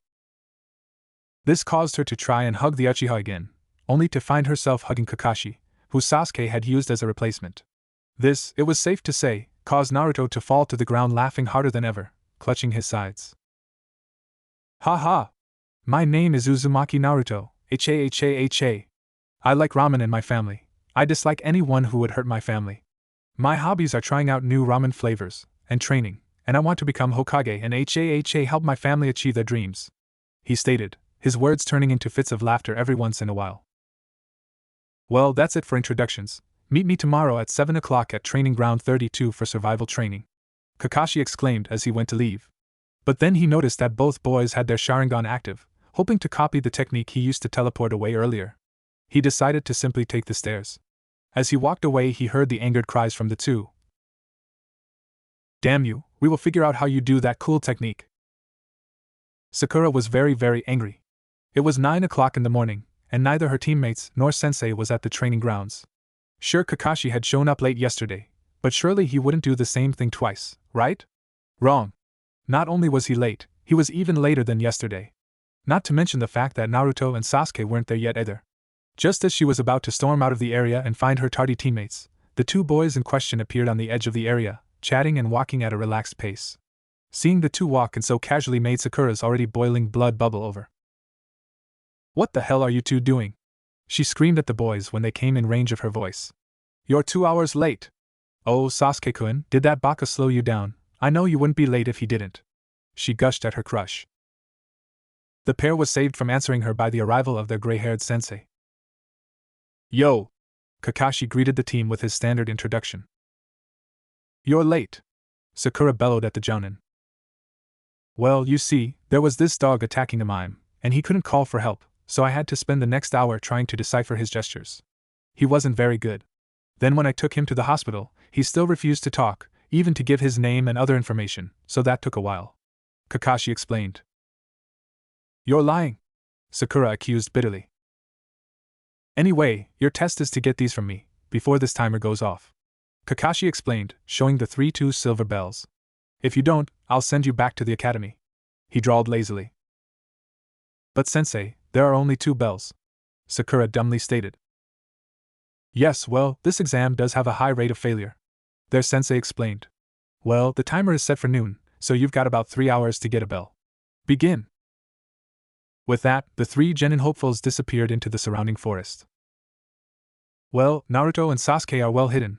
They might actually be able to pass this time if they can get Sakura to work with them, Kakashi thought, while taking note of the surroundings. All 3 genin were hidden well, although he could still see them, but then again, he wasn't a jounin for nothing. Meanwhile, Sakura was watching Kakashi impatiently. She was sure that Naruto would jump the gun and attack their sensei first, but it seemed like he had more sense than she gave him credit for. I must try and find Sasuke-kun, and then we can come up with a plan to get those bells, she thought as she searched the area for her crush. However, she couldn't find him or Naruto. She quietly moved around the shrubs and bushes trying to find the Uchiha heir, but she failed. As time began to tick away, she became more and more worried. If she didn't get a bell soon, she would never be on the same team as her beloved Sasuke-kun. As she was searching, Kakashi found himself occupied with a 2-sided attack from the boys. Naruto attacked from the left, and Sasuke the right. The boys targeted his feet, which the jounin easily dodged by jumping in the air, only to meet a pair of kunai thrown from the boys on his way up. He was taken by their thoroughness. The kunai didn't leave him room to dodge them, and so he quickly blocked them. Before he could be too proud of himself, he was knocked back towards earth by the boys, this time from above. One set must be clones of some sort, Kakashi concluded. But damn, that stung. He was met once again by 2 fists, courtesy of Naruto and Sasuke, his own weight increasing the force of the blow. However, his body was quickly replaced by a section of log. Shit, Kawarimi! Replacement technique, the boys thought, before scattering back into the woods to hide. Meanwhile, Kakashi was nursing an aching back and thanking his lucky stars that the boys were slower coming up than going down. If the attack had been coordinated and struck at the same time, they might have very well gotten the bells. Sakura saw the display of taijutsu from the tag team with mouth agape and eyes wide. Who knew that Naruto and Sasuke could fight so well together? This time she was able to keep her eyes trained on the boys, and she quickly made her way towards the 2 before she was interrupted. Yo! Kakashi's voice traveled to her ears from behind and slightly above her, and she quickly whirled around, kunai in her hand in a defensive stance. But when her eyes caught up to her body, she didn't find her teacher. In fact, she didn't find anything. What she did find was a big black emptiness that engulfed her. Suddenly out of the darkness a weak voice emerged, calling for her assistance. As Sakura. Why you need to Kakashi Sasuke's broken voice was quickly followed up by his equally broken body, kunai puncturing his arms like a pin cushion, and he was showing signs of obvious blood loss. Upon seeing her crush's deformed features, Sakura proceeded to promptly faint at the genjutsu she had been ensnared in. Kakashi was watching the kunoichi and sweat dropped at her inability to recognize the obvious mental attack. Okay, maybe Megan, Narukami no Jutsu, demonic illusion, hell viewing technique, was a little much. Kakashi thought, nah, it isn't a high-level genjutsu or anything, she should have been able to detect it. The report said she'd make a great genjutsu specialist, like Kurenai. Now there's a thought, how come she wasn't put with her? Kakashi was unable to think too long. He still had 2 genin to humiliate or test, however he felt like seeing it. Much to his dismay, however, the 2 siblings were very difficult to find, causing the jounin to consider using his dogs once or twice. But such tricks shouldn't be wasted on genin, and he decided to follow the sparse clues they left about for him. Twice he thought he had cornered the duo, only to find them to be shadow clones using henge, or Mizubunshin. These 2 would be very interesting to teach, the gray-haired man mused. Eventually, he was able to find them. His excellent tracking abilities and above-average speed helped him locate the boys. They were in a clearing, taking stock of their kunai and other gear. They had shown great skill at trap setting and recognition. They had picked through the double-layered traps he had laid with ease, and it was unlikely that they would encounter more than 2 layers of traps. Before he could even greet them, he was forced to dodge a set of kunai courtesy of Naruto and a swift taijutsu attack from Sasuke. Kakashi was able to block the right jab from the Uchiha, and the ensuing left roundhouse kick. He even managed to grab the boy's left hand as it flew towards his face, but it was during this period of fighting that Naruto snuck up from behind to grab the bells. With both of his hands occupied grappling with Sasuke, Kakashi couldn't use any techniques to stop the younger boy. But he was an elite ninja after all, and he had the perfect solution to this problem. He tripped the attacking boy. Yep, Mr. I'll be the next Hokage was tripped, and thus missed his chance to grab the silver bells that were so critical to their success. Quickly, Kakashi threw Sasuke into his brother, giving him the space to perform a quick counter-attack. As the boys picked themselves up from the ground, they noticed the glaring absence of their sensei. However, they remembered a pearl of wisdom their mother had implanted with them. If you can't see your enemy, go to a place where you have a good defensive and observational position. The two scattered into the tree branches, just as Kakashi exploded from the ground. The two quickly flashed through the hand seals for Katan, Housenka no Jutsu, fire type, mythical phoenix flower, and peppered the surrounding area with the miniature fire balls. Kakashi was forced to dodge them, and in doing so, moved him back towards a thick grove of trees. These two will be interesting. Now if they could just figure out the true purpose of this test. The Jounin mused to himself, dodging the joint attack from the boys once more. Sasuke quickly flashed through the seals for Housenka no Jutsu once more, forcing the Jounin to dodge to his right and confront Naruto, who flashed through the seals for Katan, Kakaku no Jutsu, fire type, grand fireball, and inhaled deeply before launching a large ball of flame from his mouth. As the fire settled down, the duo was able to make out the form of a tree section, once more the victim of a Kawarimi no Jutsu, courtesy of the masked Jounin. Said Jounin was currently cursing the two for actually making him work so hard to put them down. Their tandem style of attacking was very good, and both boys were better fighters than either of their profiles had indicated. Sasuke had much more chakra than his profile stated and a greater level of control as well. Naruto was simply faster and stronger than indicated.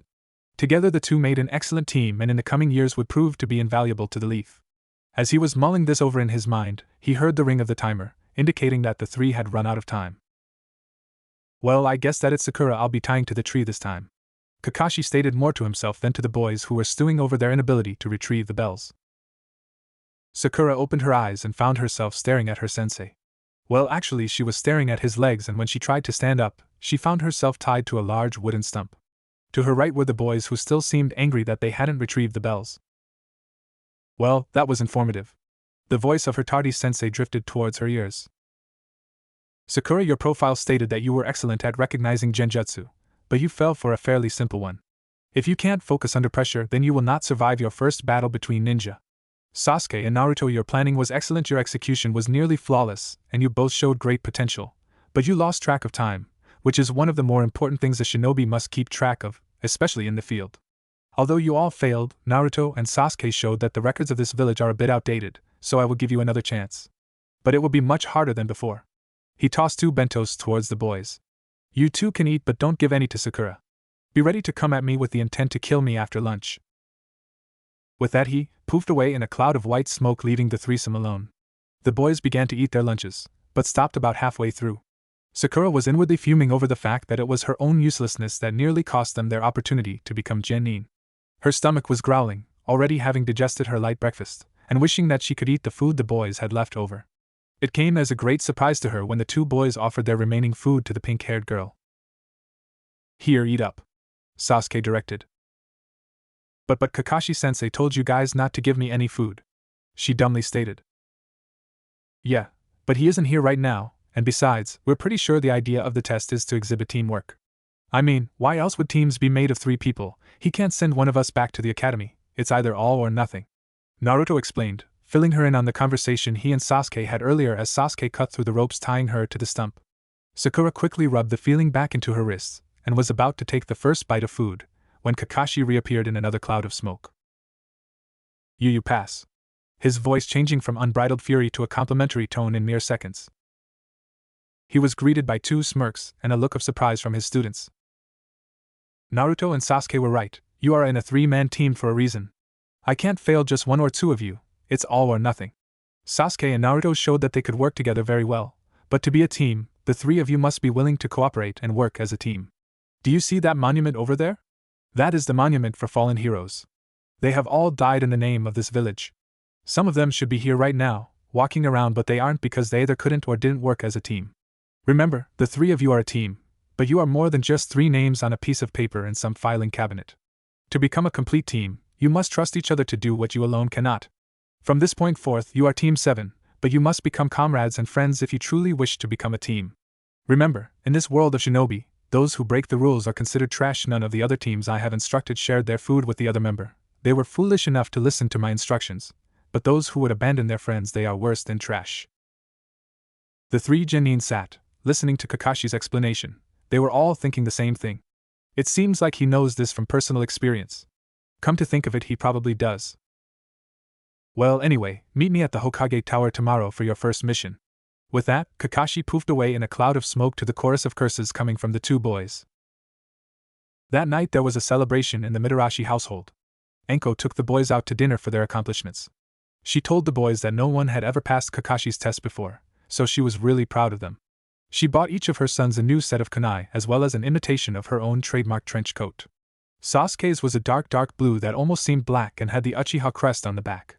It had many hidden pockets for carrying weapons as well as other supplies. Naruto's was a dark gray, and the only markings on it was the hybrid Uchiha fan and Uzumaki swirled design he had created.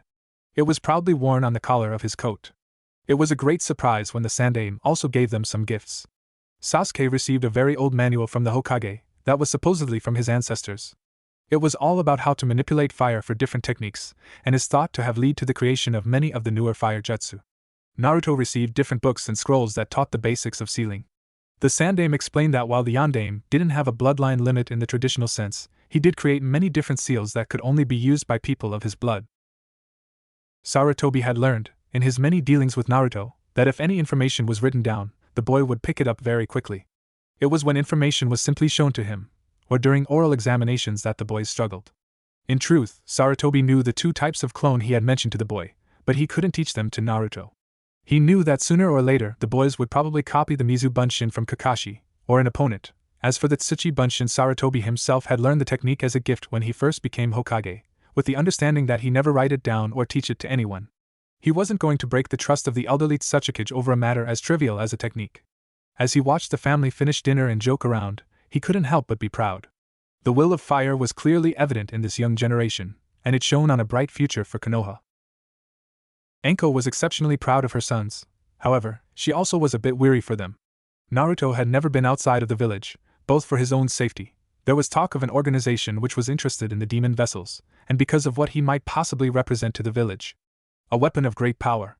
She shuddered every time she thought of her son that way. She had heard rumors of another vessel, from the Wind Country, who had a taste for blood and was about her son's age. She only hoped that they didn't come to the next Chunin exam, or there might be a fight of catastrophic size. Sasuke hadn't been outside the village since the massacre. Since he represented the last of a bloodline, his survival was key to the village. Letting him go away would be a golden opportunity for assassins from other villages. When they left the village on a mission, she didn't know how they would react.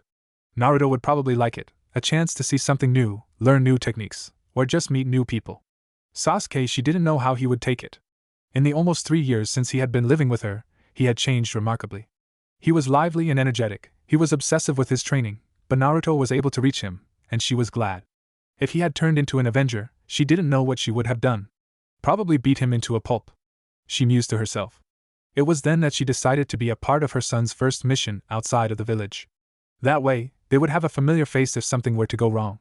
What am I thinking? She mentally berated herself. They have to do a bunch of crappy D-rank missions first. I wonder who will take it the worst? Naruto? Or Sasuke? She couldn't help but smile and snicker at the mental images of her sons' faces when they found out that their first 20 or so missions would probably involve weeding some lazy civilian's garden.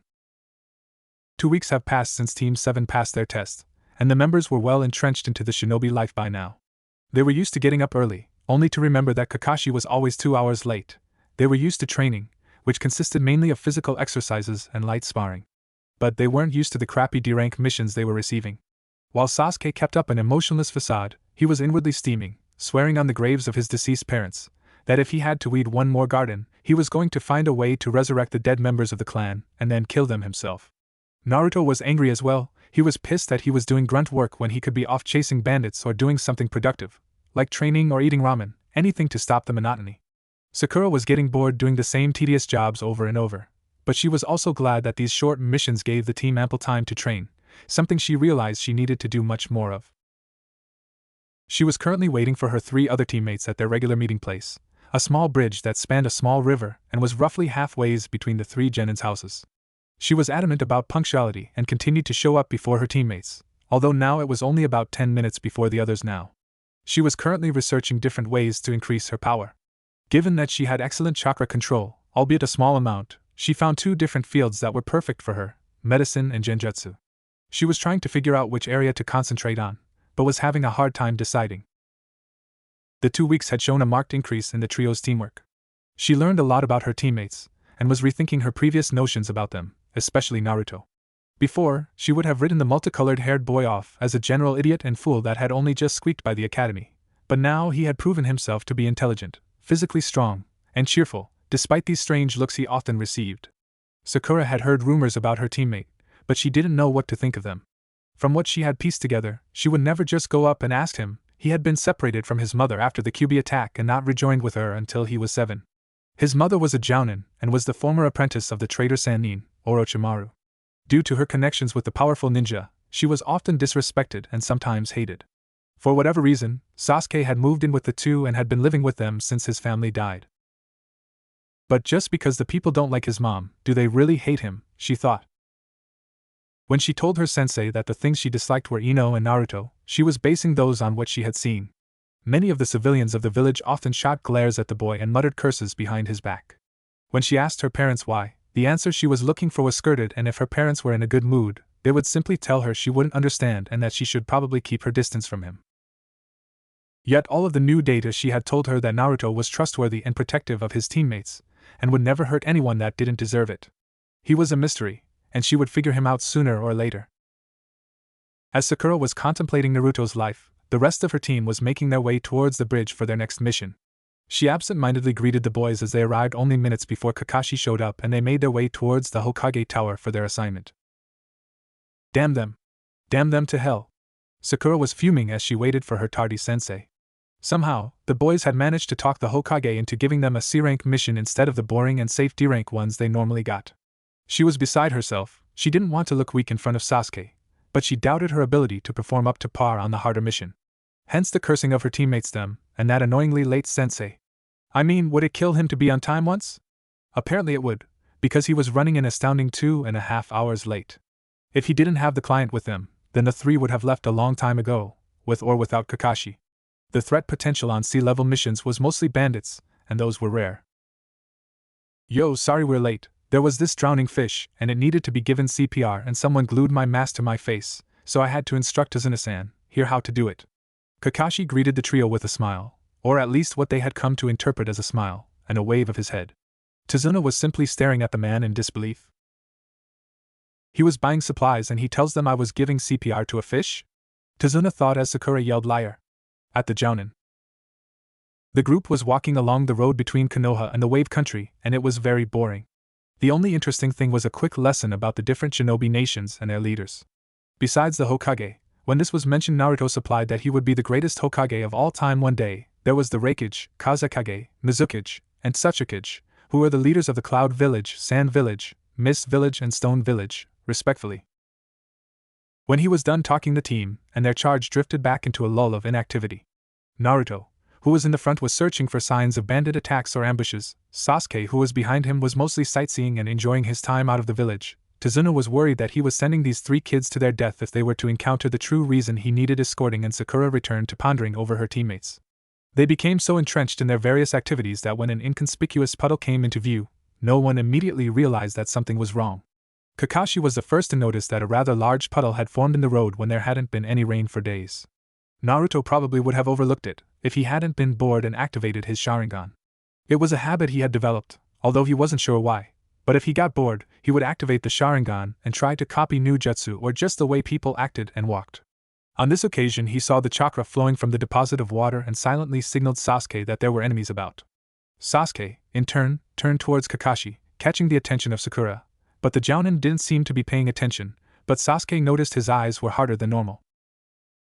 He must have noticed them. He reasoned and turned his attention to the front, where Naruto was deciding what to do. This is a C rank. There shouldn't be any chance of shinobi encounters. Naruto reasoned to himself.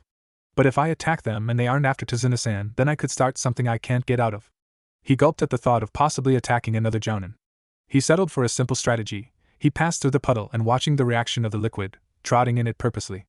Sasuke followed suit, but Sakura and Tazuna walked around it, while Kakashi just ignored it. As he passed, the puddle quickly changed shape into two men, whose faces were covered with horn masks bearing the symbol of the Hidden Mist village. They had metal gauntlets on their arms, connected by a serrated metal chain, which was covered with a deadly poison. The masked duo quickly ran forward and wrapped their chain around Kakashi, and before anyone could do much more than look surprised, they pulled the sharp chain through the Jounin, separating his body into many different sections. One down! Their voices were given a deeper timbre by the masks they wore, and they were good tag team fighters. They quickly moved towards Tazuna and Sakura. Sakura was frozen, seeing her sensei ripped apart by the two masked ninja in front of her, and it wasn't until the forms of Naruto and Sasuke leapt in front of her and their client that she realized how close the two attackers were. Naruto completed the seals for Katan, Housenka no Jutsu, forcing the pair to either jump up, due to the area covered by the small fireballs, or disengage the chain and dodge separately. The pair jumped up into the air, just as Naruto intended for them, only to be greeted by a much larger fireball, courtesy of Sasuke. The ball of intense flame connected with the pair, although they were able to lessen much of the damage by disconnecting the chain and twisting to the side. It was during the masked men's dodge that Naruto leapt into the air and threw a pair of kunai attached with wire at the pair, successfully capturing one ninja, the kunai acting as weights like a bola and then embedding themselves into a tree, with just the slightest help from the boy's bloodline. Meanwhile, Sasuke was engaged with the other ninja in a taijutsu match. He was easily dodging the slowed blows, thanks to a combination of Sharingan and the fact that the armor of his foe was slowing him down. The masked ninja launched a clawed palm at the Uchiha's face, only for the boy to duck under the blow and land a straight jab into the attacking shinobi's stomach, doubling him over. Before the mist ninja could even blink, Sasuke's knee connected with his face, sending his head reeling backwards, once more exposing his stomach. His clawed hands flew to his face to staunch the blood flowing from his nose. Only then did the mist ninja remember the poison on his oversized clawed gloves. Upon impact with his face, the poison on his claws mixed with the blood that was trickling into his mouth through the crack in his mask caused by the boy he was fighting. At first he staggered backwards, probably from the force of Sasuke's knee, but he quickly dropped to his knees before falling on his stomach, dead. Seeing his brother's death, the second ninja tried to cut himself with his own gauntlet, only for it to be forcibly held to his side by an unseen force. Now, we need someone to question. Naruto grinned at the captured foe. Excellent work, you two. Kakashi's lazy voice greeted the ninjas and their charge. Sensei, but how Yu-Chain died? Sakura's gaping mouth was able to form that disconnected sentence after the initial shock of her sensei's return wore off. She glanced at the pieces of his body. A twig was sticking out of his midsection. Wait. A twig? He had used Kawarimi before the deadly duo had cut him with the chain and substituted himself with a section of tree. Kakashi turned to face the captured man and asked who their target was. The masked ninja didn't reply. He reached up and lifted his forehead protector, but from the position of the genin, they couldn't see what he was doing. After a moment the incapacitated ninja's eyes widened in horror, and he began to scream and yell. The bridge maker! Over and over until he passed out. Lowering his headband, Kakashi turned and leveled his gaze at Tazuna. It would seem, he started, that Tazuna-san needs to explain a few things before we continue. Damn it. Sakura was more than angry with her luck today. First of all, she was sent on a mission she probably wasn't ready for, and now she was on a mission she definitely wasn't ready for. Damn that drunken man. As she cussed out Tazuna, she wondered who she was more pissed off at. Tazuna, the man who had lied about the mission specs, or Gato, the man who was harassing the people of the Wave Village. The other thought floating around in her mind was her sensei. What was hidden under his protector that it would cause an assassin to cry out in horror? Maybe he lost his eye and he showed him the empty socket. She thought, shuddering at the thought. After Tazuna explained that he was trying to bring relief to the oppressed village by means of the new bridge he was building, much of the mystery surrounding the attack of the Chunin was resolved. The Wave Country/village was a once thriving place, until Gato, a ruthless businessman, had set his sights on it. He had entered and wrecked the economy of the town through blockades and violence. If the bridge was completed, it would be a gateway for new supplies and goods to enter the town. After some discussion, and more than a little crying from Tazuna, the team decided it would continue the mission. If the bridge was completed, then not only would the economy of the village return, but trade between the Konoha and the hopefully reinvigorated sea town would blossom. They would request assistance when they reached the relative safety of the town. Kakashi explained that the mission was at least B rank now, and if they encountered a Jounin ninja it would escalate again to A rank. The group was making good time after the ambush and had an uneventful trip across the water surrounding the wave country. After they made landfall, they headed towards Tazuna's house so they could send for help. About midway between the house and their landing spot, Naruto, who was leading the group still, suddenly threw a kunai at a bush to his left. Sasuke quickly followed suit, adding a Gakkaku no Jutsu to scorch the area in case Naruto hit anything. As the foliage began to burn down a bit, they discovered a rather terrified snowshoe hare, hugging against the farthest tree for his life. Kakashi quickly doused the fire with a small Swate Unjutsu. However, he pondered about the appearance of the hare. That's a snow hare, but it hasn't molted yet, it's the middle of summer, it should have turned brown by now. Unless it was raised to be used in a replacement. It seems that tougher competition has arrived. He was sure to keep his visible eye open for any signs of their enemy. It was a good thing too, because not 5 minutes after his genins almost barbecued an innocent hare, a giant sword came flying at the team from behind. "Everyone, get down now!" he ordered, throwing himself at the ground as Sasuke and Sakura managed to bring down their ward and Naruto flattened himself out as well.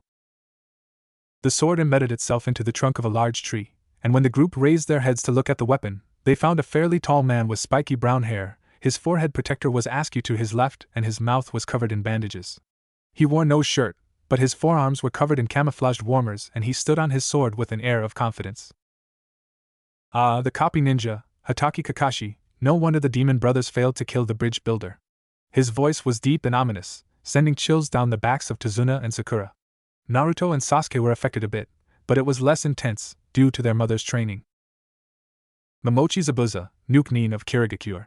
As you can see, I too read the bingo book. Kakashi replied, his voice didn't carry any of his usual laziness. He once more reached up and lifted the barrier obscuring his left eye. "Oh, the Sharingan, I get to see it already. How interesting." Zabuza leapt off his large head cleaver and onto the surface of the water, taking the large sword with him in one movement. He raised his right hand up to his face and raised the index and middle fingers, while his left arm stood straight up, the fingers mimicking those of his other hand. A thick fog suddenly rolled through the area, obscuring the woods and its occupants. The chakra being released by the two Jounins was something to be in awe of. Sakura, who was much more aware of chakra signatures than the boys, was having a hard time refraining from screaming in terror. The killing intent of the enemy Jounin was focused at the genin and their instructor. "Don't worry, Sakura. I won't let any of my teammates die." Kakashi turned towards the team, his eyes closed and a smile played on his lips. Running vertical along the center of his left eye was a long since healed scar. This led to another train of thought for the pink-haired girl. "I thought the Sharingan was the bloodline of the Uchiha clan, but then how does Kakashi-sensei have it? Is he related to Sasuke-kun maybe?" Suddenly, Zabuza appeared in the center of the defensive perimeter the team had set up around Tazuna, sword stretched across his back, ready to slay the three genin. But almost as soon as he appeared, Kakashi was there, planting a kunai into the side of the enemy, only for the body to turn to water and fall to the ground in a pool of liquid. "Miza Bunshin," he thought as he quickly searched for the missing nin. However, Zabuza got the upper hand and appeared behind the leaf Jounin. His sword swung at Kakashi's waist and ripped him apart, only for the gray-haired man to turn into water as well. Zabuza's eyes opened in astonishment. "He copied my technique in this fog? The Sharingan truly is a weapon to be feared." As he finished thinking, Zabuza felt the unmistakable edge of a kunai pressed against his neck. "It's over," Kakashi said coldly. "Are you sure about that?" Suddenly Zabuza dissolved into water once more, the product of a Mizu Bunshin. This time it was Kakashi's eyes that widened. He suddenly found himself flying towards the river a few meters away from the group. He didn't notice the impact of Zabuza's leg, but it was strong enough to send him into the water. Zabuza rushed towards the river, before stopping suddenly. "Makabishi. Good try, but not good enough, Kakashi." He quickly back-flipped onto the river's surface once more. Kakashi's head broke the surface of the lake, trying to find his adversary, only to realize that it was far too late. Zabuza stood at his side, forming hand seals very quickly. "Surin no Jutsu. Water type. Water prison technique." He spoke the jutsu with practiced ease and the surrounding water quickly engulfed Kakashi into a swirling sphere of water. Zabuza's right arm was sticking into the sphere, holding it together, and increasing the density of the water to trap the illustrious copy ninja. Run! He can't follow you while he keeps this jutsu up, Kakashi pleaded with his team. Naruto let out a short laugh. Nope, not gonna happen, sensei. Those that would abandon their comrades are worse than trash, right? He gave his brother a quick look, and the two rushed the mist Jounin, only to stop at the water's edge when Zabuza created a Mizu Bunshin without using hand seals. The two boys attacked the clone, but were thrown back by the flat of the giant's sword their attacker wielded. Searching the surrounding area for anything that could be used to fight off the clone, something on the ground caught Sasuke's eye. Hey, Naruto, he gestured towards the ground off to the side of the clone that was steadily making its way towards the boys. Naruto looked towards his teammate was indicating and got the meaning of the unspoken sentence. Well, shit, I didn't want to do it, but you got a point. The blondish boy spoke, before raising his arm and pointing it to the left of the clone, his eyes closed in concentration. Meanwhile, Sasuke was throwing shuriken and kunai at the clone, only for them to be blocked by the giant's sword. Thinking quickly, he created a Mizu Bunshin from the river and used it to catch the clone in a pincer move, but the Jounin's clone was much too strong and destroyed the clone before once more kicking the Uchiha away. Those students of yours are weak, Zabuza commented, offhandedly to Kakashi. The Konoha Jounin didn't respond, but watched his students fight against a superior opponent. He watched as Sasuke was once more repelled and fell to the ground. But as he rose, both of the Jounin noticed that his face wasn't contorted in pain or frustration, but plastered with a smirk of superiority. Naruto, now! Sasuke yelled. Naruto simply smirked, eerily reminiscent of his brother, and waved his arm. In a fraction of a second, the Mizu Bunshin disintegrated and Zabuza was hit with an unseen force, and the shock of the attack forced him to release the water prison. What was that? Sakura wondered in awe. Zabuza's right arm began to drip blood as he brought it to his face to inspect the damage. He found the small makibishi lodged in his arm and stomach. The spiked pieces of metal, normally used to impede enemies' movements, had become a rather effective ranged weapon. How the hell did that brat do that? He cursed mentally, drawing his sword and advancing towards the duo, until he was stopped by Kakashi's figure rising from the river in front of him. Your fight is with me, he calmly stated, locking eyes with Zabuza. Damn it, this guy is pissing me off, Zabuza commented to himself as he began the hand seals for the Suiton Suryuden no Jutsu, water type, water dragon technique. As he flashed through the seals, he noticed something peculiar in the behavior of his opponent. He was doing the exact same seals at the exact same time. Suiton Suryuden! Both Jounins cried out at the same time. Two dragons composed of water rose from the raging river and spiraled at their intended target, only to crash into each other. Damn it, it's like he knows Zabuza started. What I'm going to do next, Kakashi finished. Zabuza's eyes widened in shock as the copy nin read his thoughts. Damn you, Zabuza cursed. Insignificant monkey. Kakashi once more supplied the demon of the mist with the end of his sentence. This time Zabuza didn't respond and just ran through the seals for Suiton Daibakufu no Jutsu.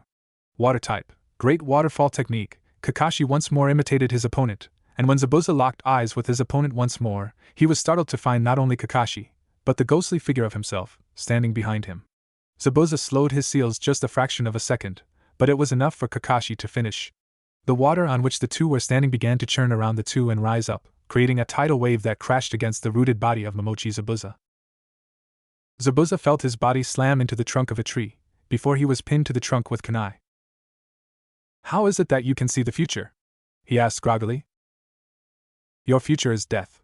Kakashi began to move forward, kunai in hand, but was stopped as two metallic needles slammed into the incapacitated Jounin's neck, killing him instantly. Everyone in the small clearing created by the battle followed the path of the needles to a masked figure standing on the tree. Thanks, I'd been looking to kill Zabuza for quite some time. You were right, his future was death. The person spoke in a voice that sounded like he was the age of the genin, maybe a year or two older, but there was no appreciable difference. Ah, Mist Hunter Nin, Kakashi said and lowered his headband, covering the Sharingan once more. The Hunter Nin disappeared in a swirl of leaves, before reappearing next to the body of Zabuza. After a quick series of hand seals, the two disappeared, leaving only Team 7 and Tazuna. Well, this sucks, Kakashi said before crumpling to the ground and passing out. Kakashi-sensei! Sakura cried out and ran to the side of her teacher to check on him. He appeared to be fine, but he seemed tired somehow. Come on, let's take him to my house, it's just a ways to town from here. Tazuna offered, still in awe at how the team handled themselves. Kakashi slowly regained consciousness, and with it, all of the aches and pains that come with chakra exhaustion. I wonder how long I was out for this time, the lazy Jounin asked to no one. He opened his one visible eye and found himself laying on a futon in a room he didn't recognize. Shortly afterwards, the door opened to reveal his team in varying states of exhaustion. Only a day and a half, actually, came the reply to his seemingly rhetorical question from the last remaining Uchiha. Were you training? He asked the genin. Just a little bit, sensei, Naruto replied. Mostly just some taijutsu. Kakashi nodded in approval and attempted to sit up a bit, succeeding after 2 tries. It is imperative that we send for help, he said, his voice in a dead serious tone. Zabuza is alive. The standard procedure for hunting is to dispose of the body on site, not to take it somewhere else. I think that the hunter was working with Zabuza and simply put him in a death-like state. He is still alive and has at least one person working with him. If his partner is skilled enough in the medical arts, which I think they must be because the knowledge needed to put someone in a death-like state is well above average, then we have about 2 weeks or so until Zabuza is well enough to attack again. This brought a gasp from the genin, who thought the ex-Mist Ninja was out of the picture. Sasuke or Naruto, do either of you have a summoning scroll for a messenger bird? Kakashi asked. Both boys nodded their heads in the affirmative and produced 2 identical scrolls. Good, I need one of you to send a message to the Hokage, requesting backup. Right now, the 3 of you aren't strong enough to fight either of the 2 foes we have identified right now. But I plan on changing that. His last sentence was accompanied by a slight smirk, barely evident through the fabric of his mask. While the boys saw this as a good thing, Sakura didn't like the look her sensei had. Not one bit. The next day dawned early and with not a single cloud in the sky, although the genin didn't have the time to admire the surrounding wilderness. Kakashi had taken the team to a location in the forest surrounding Tazuna's house. There were trees every direction one could look, and a stream about 4 feet deep ran through the forest, bisecting the trees into 2 distinctive areas. Now I'm going to teach the 3 of you to control your chakra. This will help you conserve chakra when it comes to battles you may fight later on. Theoretically, if you master even basic chakra control, you can perform any technique. Of course, that is theoretically and based also on the size of your chakra reserves, but don't worry too much about it. Now, Naruto, and I assume Sasuke have already completed the exercise I'm going to give you, Sakura, so they'll have to do something else. Alright, Sakura, you will be climbing trees. The pink-haired girl's face contorted into a look of confusion, before she asked how that was going to help her chakra control. Well, you see, you won't be using your hands, Kakashi replied, and proceeded to walk straight up the closest tree, crutches and all, without his hands. It is said that the soles of the feet are the hardest part of the body to gather chakra to, so this will help with proper molding, but also, if you use too much or too little chakra, you won't stick to the 3, so it will also help with your precise control over the amount you use. Sakura pondered over her strategy to conquer this stage obstacle, before she pulled her hands into the ram's seal and gathered chakra to her feet. If you feel uneasy about this, you might consider running at the tree, her sensei suggested. Sakura ran at the tree at top speed and was able to run more than 3/4 of the way up, before she fell back to earth and landing on her feet after a graceful backflip. Very impressive, Sakura. You didn't make the top because of poor control, but because your reserves are so small, Kakashi explained to the 3 genin. I want you to continue to run up and down the trees whenever you can. This way, your reserves will increase significantly. Sakura nodded and continued with her exercise. Meanwhile, Kakashi turned his attention to his 2 remaining students. The exercise you 2 will be doing is called water walking, and it sounds exactly like what it is. He walked out on top of the water and stood on the surface. Suddenly he wobbled a bit and quickly returned to shore. As you could probably tell, this requires much more chakra to perform. During the tree climbing exercise, the goal was to release a constant amount of chakra to stick to the tree. With this exercise, the goal is to release the correct amount of chakra, and then keep control of it away from your body. You see, the chakra you release in this exercise isn't going to be trapped by the tree, so you have to create stilts with your chakra and push them to the bottom of the water. The stream of chakra must be constant and controlled. If we were in Konoha, we would practice over a hot spring, but since we're here, this river will have to do. When the copy ninja had finished the directions, the 2 boys began to test out the new skill. It was slow going, especially for Naruto, since he had so much excess chakra. Sasuke was able to steady himself on the surface by noon, but Naruto was struggling. His feet were battling the water, surfacing and then submerging once more. They took a break at noon and reunited with Sakura, who was very tired by now and could use the rest. After lunch they returned to their assigned tasks and continued to struggle. Sakura had made it to the top of a 30-foot tall tree a few times, but when she tried other trees, she seemed to top out at around 35 feet or so. She assumed it had to do with her small chakra reserves. The boys were a different story altogether. After his initial success with water walking, Sasuke was having a small amount of difficulty. He was able to stand on top of the water fine, but if he tried moving more than small baby steps, he would lose control and wet his feet with cold river water. Since he wasn't the chakra monster his brother was, he took a break around 2 in the afternoon and continued reading the information the Hokage had passed on to him. The actual manuscript was too valuable to bring with him, but he had taken many notes on the information contained within, and brought those. The steps outlined to control fire weren't exceedingly complex, but required a good amount of control to do. Naruto was still having troubles with the exercise, but he was now able to stand on the water, but any attempt at movement would throw off his control. But he kept at it, and while Sasuke was practicing some fire control skills, Naruto was finally able to move a bit, albeit unconventionally. Having troubles keeping his chakra at a consistent level away from his body, he simply used his chakra to skate along the surface of the water. It was effective, but it wasn't the point of the exercise. When Kakashi returned later, he noticed the improvement his students had made. Sakura had improved her reserves somewhat. It wouldn't be an instantaneous process, but he was quite happy with her improvement. The boys, well, Sasuke had been able to stand on the surface easily, and then take a few steps, but after 2 or 3 his control or reserves faltered and he would fall in. Nothing another day or 2 of practice wouldn't fix, Kakashi thought to himself. Naruto, on the other hand, was making slight progress. He could stand on the water, but taking any steps larger than an inch or 2 was impossible. He did show of his new skating ability, and while it impressed Kakashi and Sakura, reluctantly, Kakashi was quick to point out that it wasn't the goal of the exercise to skate, but to walk. The team began to head back to Tazuna's house for dinner in a comfortable silence. The genin were either too tired or annoyed to speak much. Oh yeah, before I forget, the backup I requested will be here tomorrow, so I'd make use of the day training, since you might not get too much more time, Kakashi said, still reading that perverted orange book of his. The next day was typical of the wave country, sunny with morning dew rising off the grass and a light fog rolling in off the surrounding water. The genin spent the first half of their day continuing with their chakra control exercises from yesterday. After lunch, Sakura had tentatively tried the water walking exercise and decided that she needed to expand her reserves much more before trying it. Sasuke had almost gotten the trick of the exercise and was almost able to walk from one shore to the other, although his feet would slip under the surface of the river once and again. Naruto was making progress as well, especially after some tips from his brother, who watched how Naruto was molding his chakra. They were almost even in terms of control, but Naruto was slightly behind Sasuke, if only because of his abnormal amount of chakra. As the group headed towards their home, the boys felt a chakra signature approaching quickly, and took up defensive positions around Sakura, who was confused at the sudden behavior of her teammates.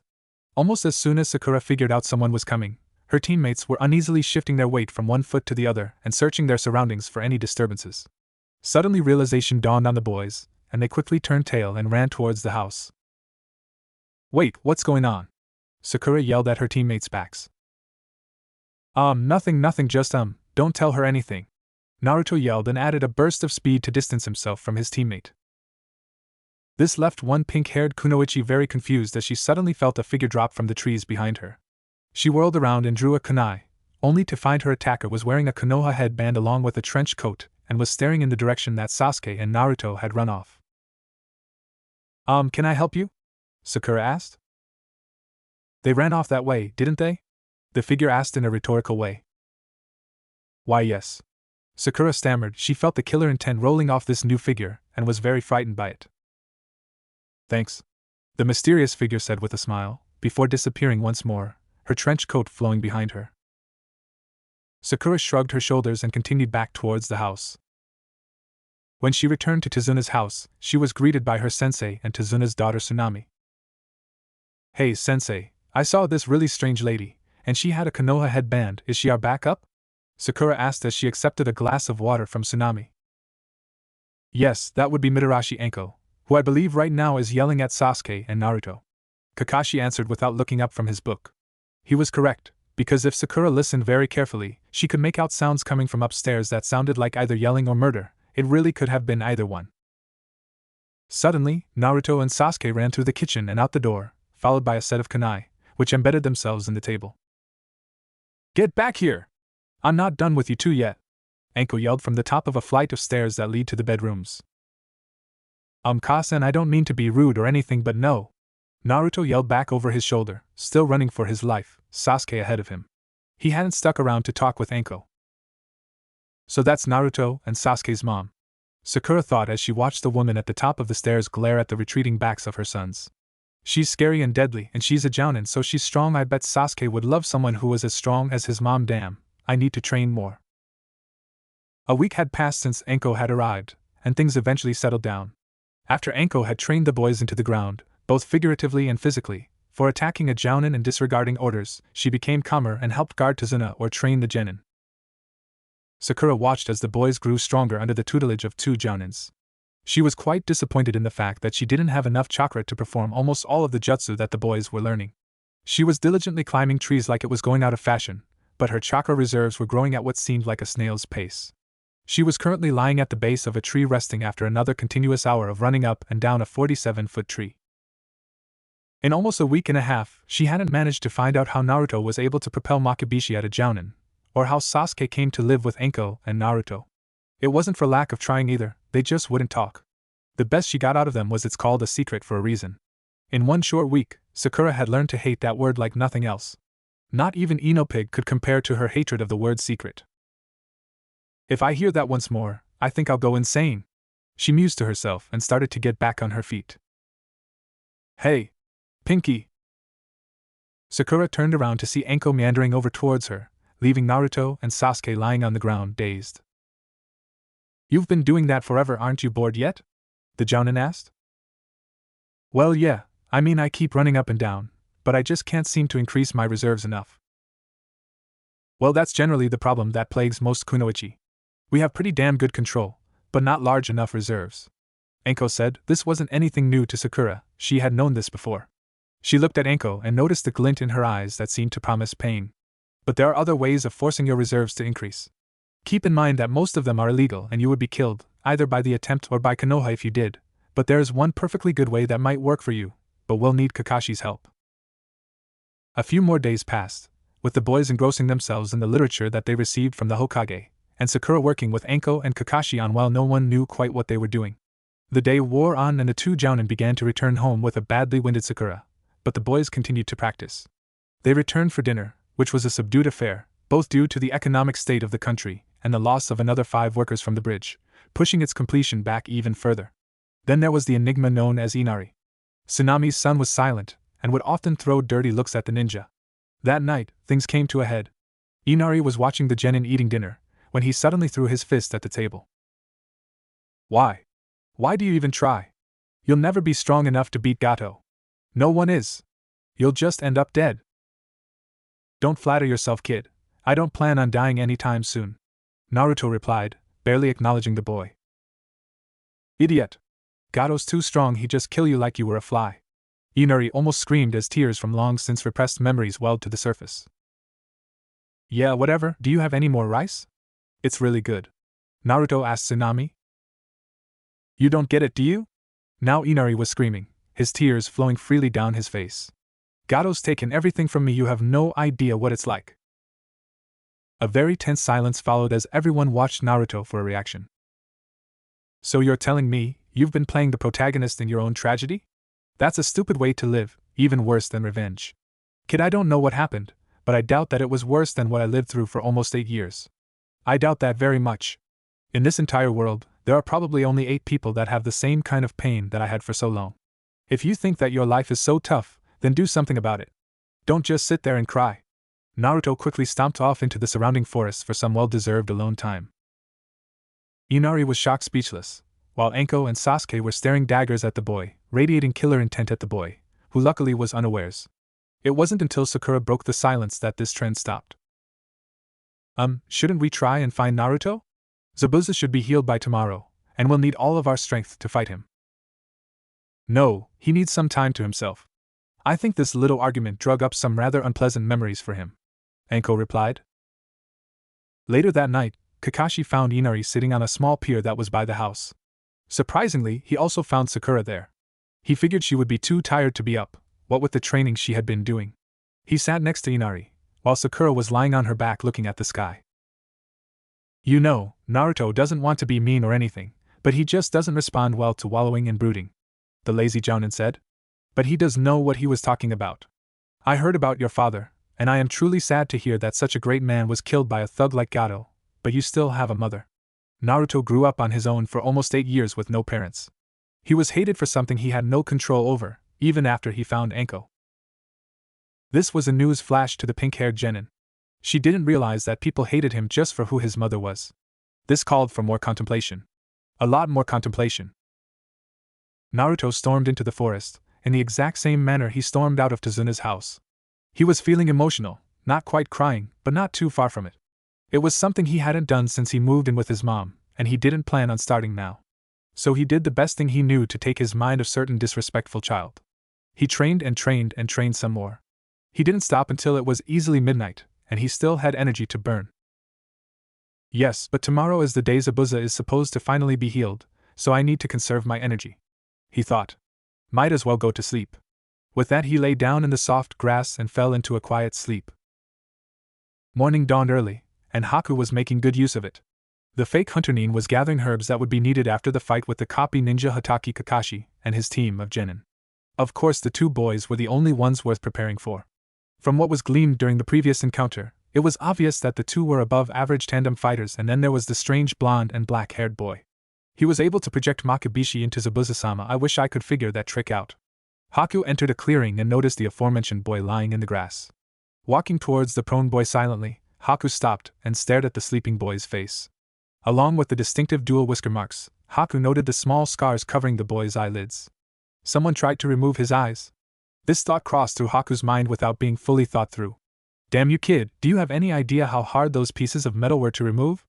Haku barely noticed the pain of the spines of the thistles cutting skin.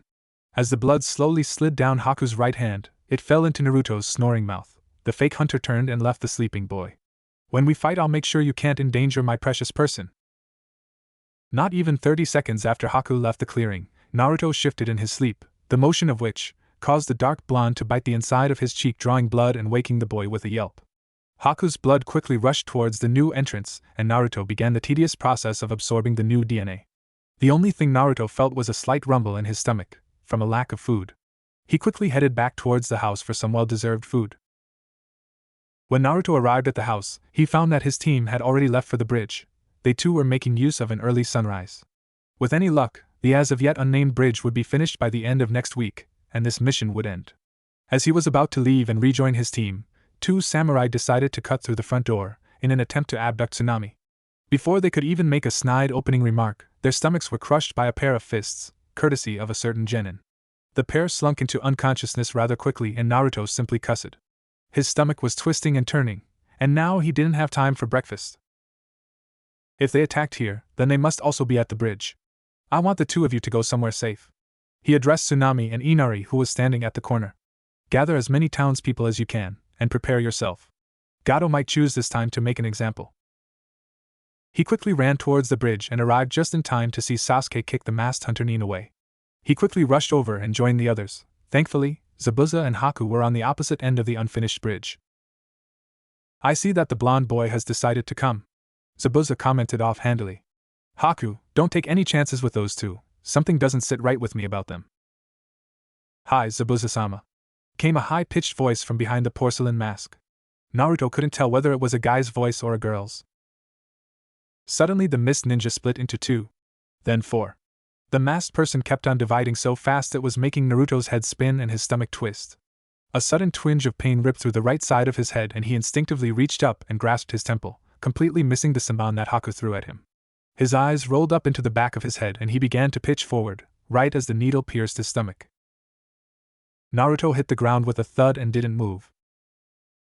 In less than a second, Anko was at her son's side, checking him over and calling his name. Sasuke was able to refrain from attacking only because he was frozen with dread. He was unable to help his family again. Sasuke, he'll be fine, he's still breathing and his heart rate is a bit high, but it's still strong. I'm more worried about the acid in his stomach, damaging his muscles and other organs right now, Anko said through clenched teeth. But since I'm worthless when it comes to being a medic Nin, I think I'll take out my frustrations on a certain mask-wearing kid. With that declaration of pain, Anko and Sasuke engaged the mist ninja. Kakashi placed himself between Zabuza and Tazuna along with Sakura. Suddenly, a thick mist began to roll through the area. As if it were some unseen signal, both Zabuza and Kakashi disappeared into the fog. Sakura, you need to protect Tazuna and Naruto. I'd suggest you use your new skills now, but keep some chakra left, in case it is needed. Kakashi's disembodied voice rang out through the fog, before the sounds of battle replaced it. Sakura only nodded and gave a silent good luck to all of the Konoha shinobi, before she moved over to Naruto's body and dragged him back towards Tazuna. Once she was done with that, she bit her thumb and drew blood. Quickly performing seals, she quietly muttered Kuchio's no jutsu. Summoning technique, with an audible poof, 2 dogs appeared and stood guard over Tazuna and Naruto. One was an adult golden retriever. He was about 3 feet long and 2 feet tall. He weighed almost 60 pounds and had a small Konoha leaf embroidered onto a handkerchief around his neck. The second dog was an adult bearded collie. She wasn't as tall as the golden retriever, but weighed almost as much. She was only 2 feet long and a foot high, but was much more energetic. In the week that she had been practicing the technique, her chakra reserves had grown rapidly. Since the summoning took a lot of chakra to do, it drained her quickly, and she was then forced to practice controlling what little chakra she still had. The 2 dogs in question didn't take much chakra to summon. It was about the equivalent of making 4 bunshins 5 times each. So for Sakura, that was a lot of chakra. Kamayaku, Streak, Anchu, Grace, I need you to guard Tazuna-san, while I check on Naruto. Sakura ordered. The 2 dogs quickly padded over to the old man and tensed as they monitored the battle around them. Well, Kamayaku did. The golden retriever was more battle-hardened than his compatriot. Ancha simply stood there and wagged her tail in anticipation. Sakura quickly worked to diagnose her fallen teammate. His breathing was indeed very labored, his heartbeat was becoming weaker and weaker, and he was beginning to sweat, despite the coolness of the fog, indicating a fever. His body was trying to burn out some invader. While Naruto was unconscious, the Kyuubi was working overtime. Something in the DNA of that hunter Nin was not agreeing with Naruto's DNA. The demon knew that he could stop the process of absorption anytime he wanted. The seal did allow him to heal his vessel, but he chose to wait. Just a little more time, kid, just wait a little more. In just a few minutes, his vessel's bloodline would finish copying over the important code for the new bloodline, mastery of water and ice, and he could stop the process. If only the brat could hold on for another minute or 2. Sakura was becoming worried. Naruto's symptoms had become more severe as new ones continued to appear. His breathing was becoming very shallow and slow. She felt the once steady beat of his heart slow down under her hands, and it didn't show any signs of strengthening. The weird part of this was that his chakra was becoming more and more focused, like it had some purpose. A sudden burst of chakra from the area of Sasuke drew her attention, but just as soon as she looked up, she felt Naruto's heart beat once, and then stop. The fight between the faux hunter Nin and an enraged mother and adopted son was interesting. This hunter Nin, Haku, was pretty good, at least mid to high Chunin level. Of course Enko was a Tokubetsu Jounin, so it wasn't too difficult to find the winner of the match. Or so you would have thought. After a few minutes of Haku getting beaten into the ground, the Mist Ninja performed a series of one-handed seals, catching the 2 Konoha shinobi off guard. Hijitsu, Sensatsu Suisho. Secret technique, flying water needles. Water that was strewn about the field of battle suddenly rose into the air and formed into large icicles that resembled saban needles. The deadly popsicles suddenly flew towards the duo, and they were forced to jump into the air at the last minute by adding chakra to their legs to gain more height. As the pair landed, they noticed a small flare of chakra that gave away the annoyance in the Mist Ninja. Hijitsu, Makyu Hayashu. Secret technique, demonic ice mirrors. Once more, water rose up from the bridge and solidified, this time into thick sheets of ice that created a cage of glistening mirrors. Haku slowly walked into the mirrors, and suddenly the missing ninja appeared in every one of the mirrors. Moving faster than normal eyes could follow, Saban flew from every direction and hit precise points on Enko's arms, immobilizing them. Sasuke quickly activated his Sharingan and rushed to his mother's side.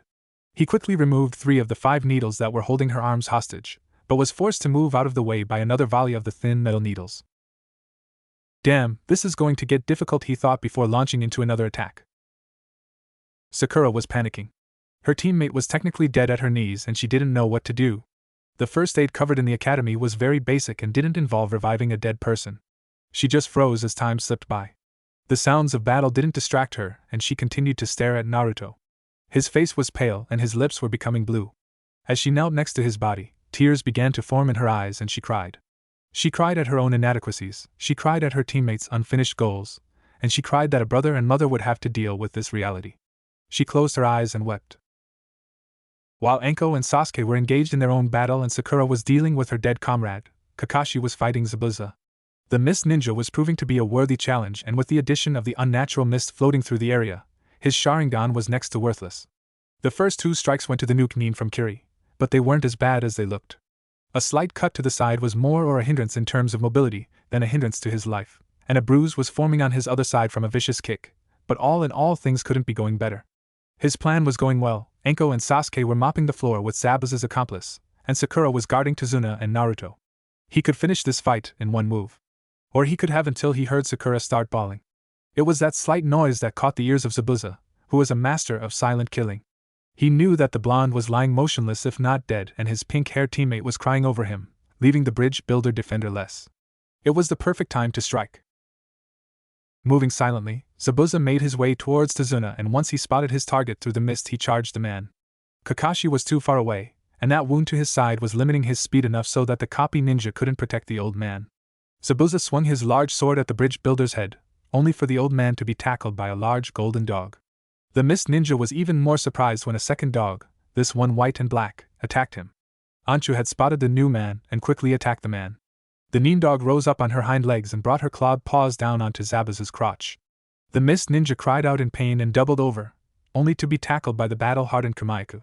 He hit the unfinished bridge on his back, and felt the breath being knocked out of him. In a flash, Anchu was back in the fight, licking his face, while Kamayaku was biting his right arm.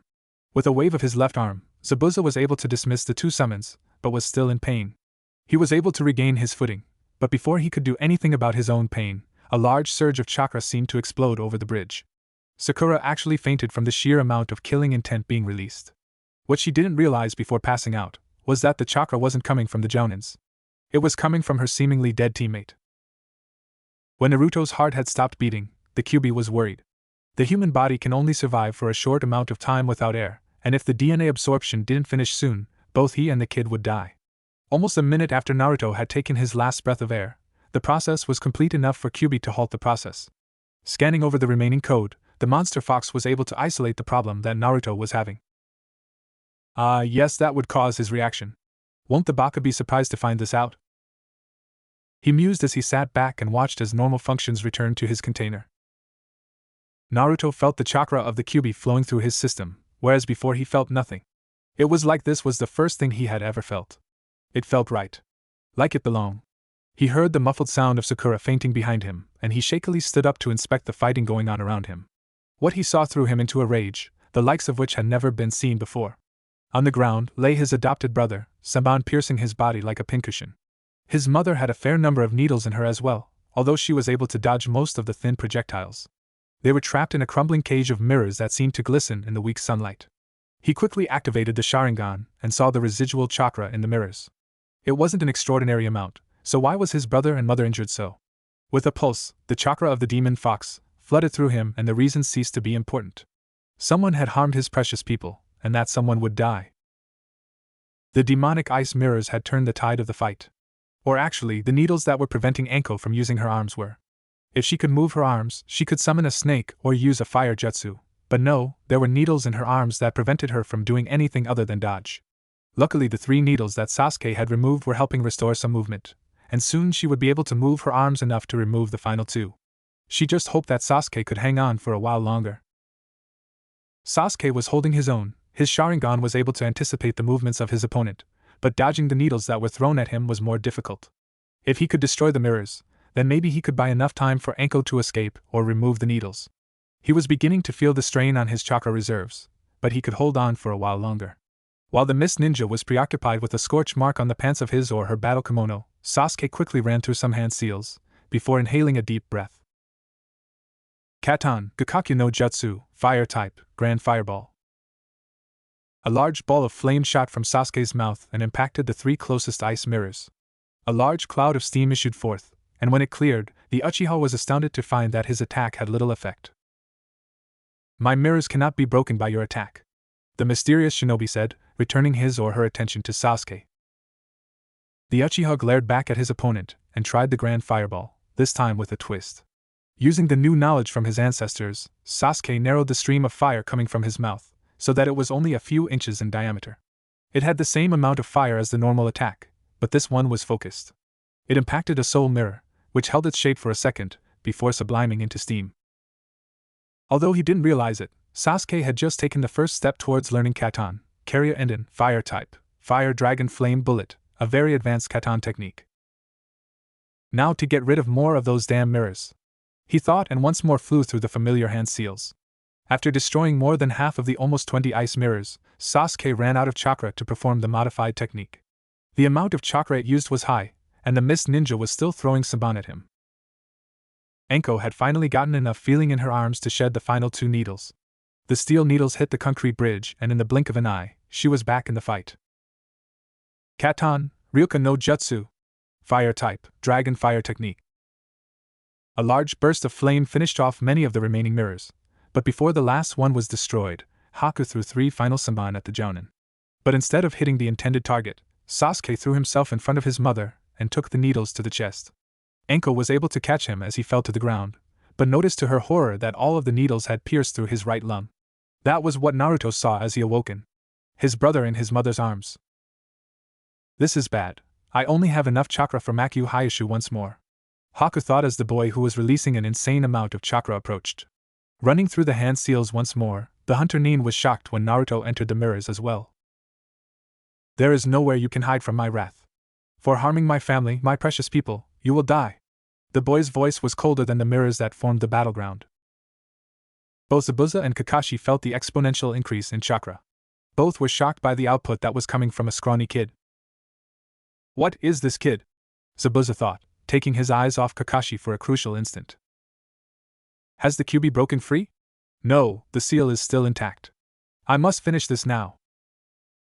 Kakashi then reached into his flak jacket and removed a small scroll. He unrolled it, and using some blood from a previous wound, smeared a thin line across the black ink of the scroll. He refurled the paper using some acrobatic tosses and slammed it into the ground. Kuchios, Dotan, Tsuga no Jutsu. Summoning, Earth type, Tracking Fang technique. A crack in the bridge formed and ran from the scroll towards Zabuza. Suddenly, several large dogs burst from the ground and used Zabuza as a chew toy. Give up now? Kakashi calmly stated. If you don't, your future is death. Damn you! Zabuza growled at the silver-haired man, but it was a show of false bravado. He couldn't move his arms even an inch. Kakashi began to make hand seals and then proceeded to grab his wrist. Chakra gathered in the palm of his hand and began to crackle like lightning. The sound this attack made was unbelievable. It sounded like a flock of birds were chirping laughing, at the prone form before the copy ninja. I'll give you one more chance. If you don't surrender, you will die. Haku was worried. Almost drained of chakra, there was little chance that the blonde could be defeated, especially since Maku Hyoshu was worthless. The blonde and black-haired ninja was attacking ruthlessly, and with no opening for counterattacks.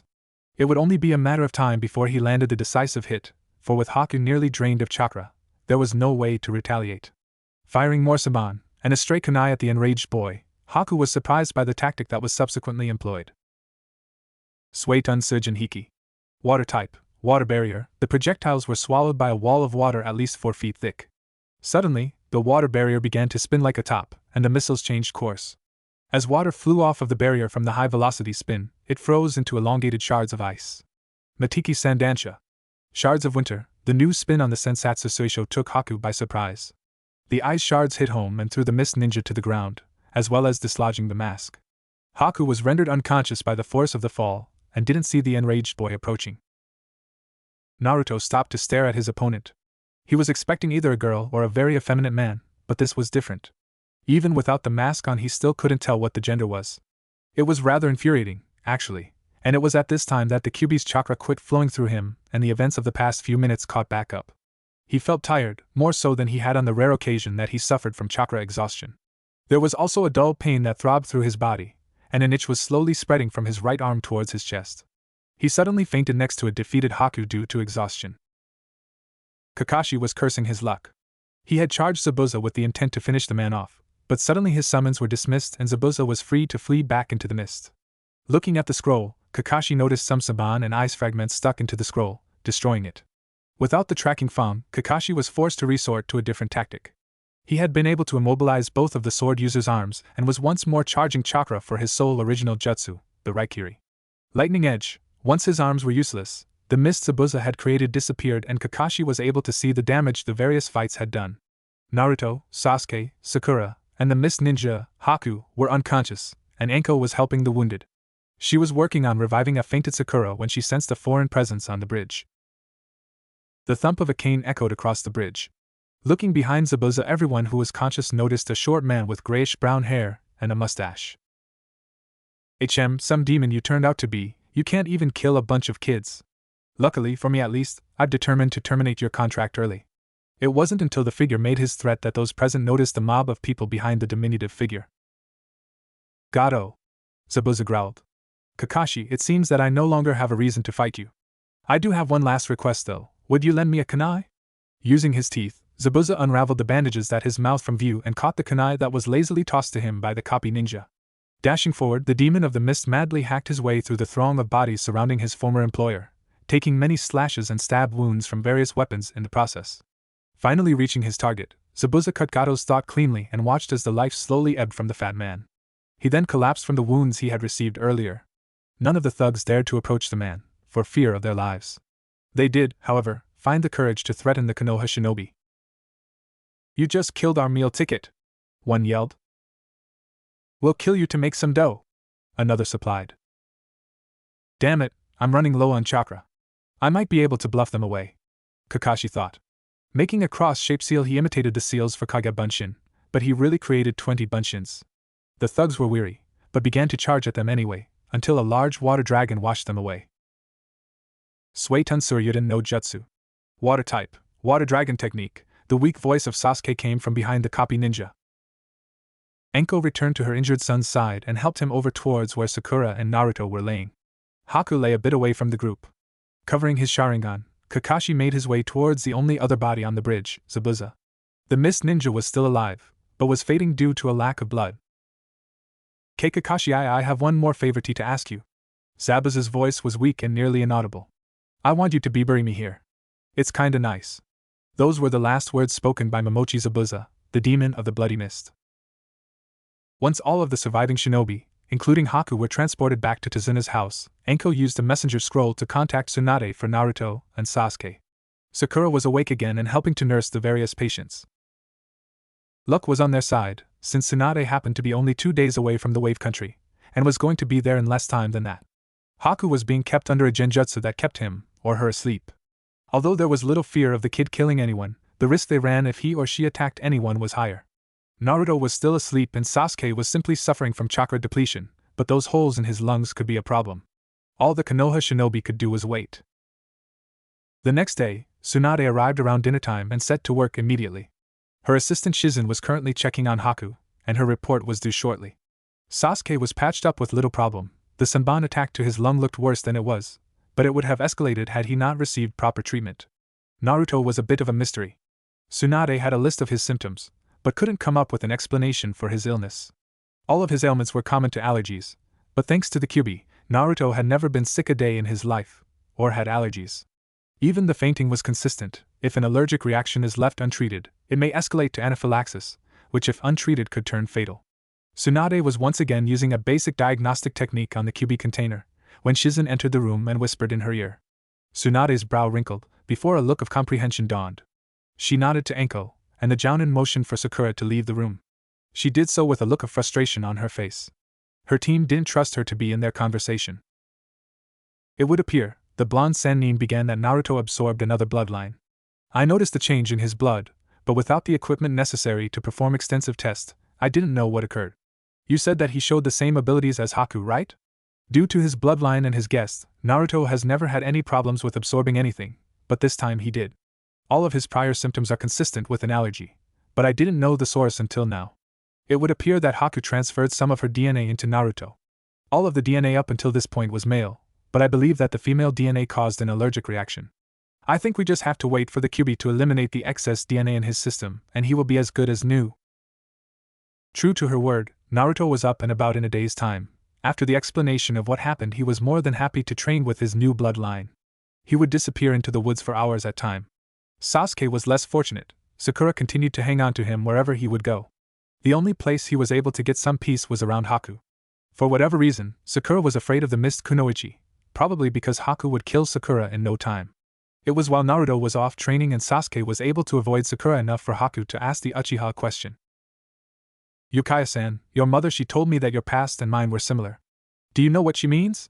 The brunette asked. Sasuke thought about it. He didn't know that much about Haku. No, I don't, he answered. But maybe we should talk and find out what Enkoka-san meant. I'll go first, Haku said. I was born in Kirigakure. Well, actually it was a small outlying town, but that's like splitting hairs. My mother was the one with the bloodline, the mastery of water and ice, but she hid it. In Kiri, bloodlines like mine were feared and those with them were hunted down and killed. When my father found out that my mother had won, he killed her, and then he tried to kill me. I don't remember what happened, but somehow I was able to kill my father and all of the members of the mob he had gathered. Then I ran. I ran as far and as fast as I could. I lived on my own for a few years before I met Zabuza-sama. He trained me to be a shinobi and took the place of my father. Eventually Zabuza led a failed coup and we had to flee from the Mist Village. We took jobs as nuke-nin for various individuals until we were contacted for this assignment. What about you? Sasuke was amazed by the similarities in their lives. Granted, he hadn't killed his father, but they were both the last of their bloodline, not including Naruto, and had adopted new families. I was born into the Uchiha clan. We were famous for our Sharingan and made up the entirety of the police force. But then my brother killed off the entire clan. He used the genjutsu on me and made me relive the slaughter of my family for 3 straight days. When I awoke, I was in the hospital and depressed. It wasn't until Hokage-sama took me to see Naruto and Kaasan that my life changed. Enko has become my mom and Naruto is the only one I will ever call brother again. This time it was Haku who was in awe of the similarities of the two. They continued to compare their lives for a long time. It wasn't until dinner that the two returned, earning a death glare from Sakura and 2 mischievous looks from Enko and Naruto. In fact, after dinner, Haku approached Kakashi and Enko about returning to Konoha with them, to live life as a civilian. She said it was what Zabuza would have wanted, but deep down Sasuke knew it was because of the same history the two shared, and for once, he didn't mind a girl following him. Sarutobi, the Sandaime Hokage, rolled the message he had been reading up and sighed. Team 7 was returning from their C-turned a rank mission late but intact. Actually, they were +1 member, a mist kunoichi named Haku, who wished to become part of the village as a civilian. The report included her history and truthfully Sarutobi was impressed. It wasn't every day that the apprentice to the demon of the bloody mist wished to join your village, let alone as a civilian. Well, he'd be dead before he let an opportunity like this slip away. He called some selected individuals into his office. Moments after his summons left his possession, the 4 people he had called arrived. Yohei Kurenai, Yumino Irika, Shiranu Ginma, and Marino Ibiki all entered the office of the Hokage with various degrees of cluelessness, although Ibiki hid his best. You called us, Hokage-sama? Irika asked the old man. Hi, Team 7 will be returning with an extra member. A former Mist Kunoichi by the name of Haku. She was apprenticed to Momochi Zabuza, until his death a couple days ago. She wishes to become a Konoha citizen, however, due to her skills, I would like her to be a shinobi. The only problem is that she would need someone to adopt her and sponsor her. She has lived through the mist cleansing and hasn't had a true family for years. You 4 are the only ones with the ability to defend her, should Hunter Nin come for her, as well as provide the correct atmosphere for someone her age. He handed the 4 the letter he had received from Kakashi and Enko. In turn, the quartet passed it around and read its contents. Hokage-sama, Irika spoke. I would like to adopt Haku, seeing as how she has already bonded with Sasuke and Naruto. But as a Chunin, I don't have the income to support anyone besides myself, and that's if I don't treat Naruto to ramen. I'm afraid that I wouldn't provide the correct atmosphere in a home that you are looking for, Ibiki stated. Genma was about to make some excuse when Kurenai spoke up. I'll take the girl, she stated calmly. I have been lonely as of late, and a companion would do me wonders, and as skilled as she is, perhaps she could inspire Hinata. The Hokage merely nodded his head and dismissed the others. I will have the paperwork for you later today, and they should be returning in 3 or 4 days. There was a slight incident involving Naruto, but it has been taken care of. Kurenai nodded her head and left the office. 3 weeks had passed since that meeting in the Hokage's office. Team 7 had returned safe and sound, although Sakura was still glaring/hiding at/ from Haku. Speaking of the ex-Mist Ninja, Yuhi Haku was adapting very well to her life as a Konoha shinobi. Technically, she was on the mandatory 90-day probation period, but that didn't stop her from training with Kurenai, Team 8, or Team 7. Originally the plan was to have her trained as a medic ninja, but it quickly turned out to be a bad idea. While she was well versed in anatomy and pharmacy, Haku had a problem with being a medic nin. She had a large fear of blood. Not tsunade large, but somewhere in between freak out / panic / faint. So the decision was made that Kurenai would train her to become a genjutsu specialist. It turned out that Haku had chakra control to rival Sakura, but larger chakra reserves, something the pink-haired girl found to be a grave injustice, although no one was quite sure how she came to that conclusion. It turned out to be the correct move. Haku seemed to be a natural at deception and manipulation, so genjutsu came naturally to her. She didn't have a large number of techniques, but when she used them in conjunction with her bloodline limit, they became very difficult to combat. Speaking of blood limits, our protagonist was currently practicing his new bloodline in the forest. Needles of ice were scattered around the area and even a few had hit their target, Anko. She was pleased with her son's progress with his newest addition. He was faster than Haku when he used the demonic ice mirrors, and when he didn't, but he was quickly growing bored of the same two techniques. So he'd create his own. Whenever Team 7 wasn't training, the different members had their own routines to follow. Naruto would go and train with his various bloodlines and the sealing techniques that the Sandaime gave him. Sasuke would practice his fire manipulation, and Sakura spent an equal amount of time fawning over Sasuke, and immersing herself in the world of medical ninjutsu. It turned out she had a knack for the stuff, and after only 3 weeks of practice, was able to heal minor cuts and lacerations. She had grown more accustomed to having Haku around during training, but still saw the girl as a rival for Sasuke's love. Naruto was walking back from the forest having just finished creating a new technique. Okay, technically, he hadn't created it, he had heard about the Setetsu, iron sand, that the Sandaime Kazekage was famous for and had been trying to replicate the technique for ages. He had finally succeeded today, and was feeling proud of himself. So, in celebration, he would treat himself to Ichiraku ramen. Over the years of living with Sasuke, Naruto had developed a kind of sixth sense when it came to his brother. For instance, he could tell when fangirls were chasing him, or when he was okay, so mainly he could tell when Sasuke was being chased by fangirls, but hey, it was a darn good skill to have at times. He got that feeling right as he turned the corner towards the main street of Konoha. Right on cue, Sasuke rounded the corner followed by hordes of screaming kunoichi. He also noticed that Konohamaru, the grandson of the Hokage, was forced to flee for his life, and in the process, bumped into a shinobi dressed in a black bodysuit with cat ears on the hood. He was wearing purple face paint, and had a large bundle, wrapped in cloth on his back. He also noticed the Sunagaker insignia emblazoned on his forehead protector. Little brat. I'll teach you a lesson for running into me. The black-clad kid threatened and lifted Konohamaru off the ground. Hey! You'd better put him down, Naruto demanded. Oh? What's a little punk like you gonna do about it? The mysterious kid asked, still holding Konohamaru. Naruto was between a rock and a hard place. I don't want to show Setetsu before I have to, although it would probably scare these guys witless. I know. Naruto drew a kunai from his holder. Through his study of seals, Naruto had pieced together, at least what he though, was the principle behind the Yondaime Hokage's Hiraishin no Jutsu. Flying Thunder God, although he wasn't capable of recreating the technique, he did create a good bluff. The kunai he had just drawn had a couple seals carved into it. One contained enough chakra to create a Kage Bunshin when it impacted the ground. Another contained a low-level futon technique to quickly dissipate the smoke created by the Kage Bunshin. He would simply use a henge to transform into something inconspicuous, and hope his opponent didn't see through it. The plan worked like a charm. Naruto threw the kunai at the Suna Genin's feet and quickly transformed into a pebble on the ground. Kankuro wasn't able to laugh at the Konoha Genin's attempt at throwing the kunai, when a fist connected with his face. He flew behind a blonde girl Naruto didn't notice, although she seemed to be the black-clad boy's teammate. While both of their attention was away from the clone, Naruto dismissed the clone and cancelled his henge. What the hell was that? I couldn't see him move. The boy quickly stood up and watched Naruto help Konohamaru to move out of the way. He quickly unshouldered whatever was strapped to his back, causing his teammate to question his decision. You're really going to use the crow? She asked in a surprised voice. As he was about to unwrap the crow, a pebble ricocheted off his hand. Ow! The boy growled and turned his attention towards the stone thrower. Sasuke sat in a nearby tree, tossing 3 more stones in his hands. You know, that's the Hokage's grandson you were threatening, he stated coldly. The Suna boy stared at Naruto. No, not me, you idiot, Konohamaru!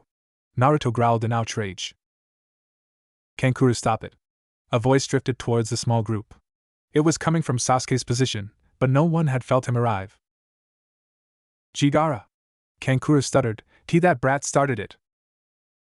Enough, the red-haired Gaara said forcefully. He was hanging upside down from the tree branch adjacent to Sasuke. You are an embarrassment to our village, Kankuro. If you don't stop, I'll kill you.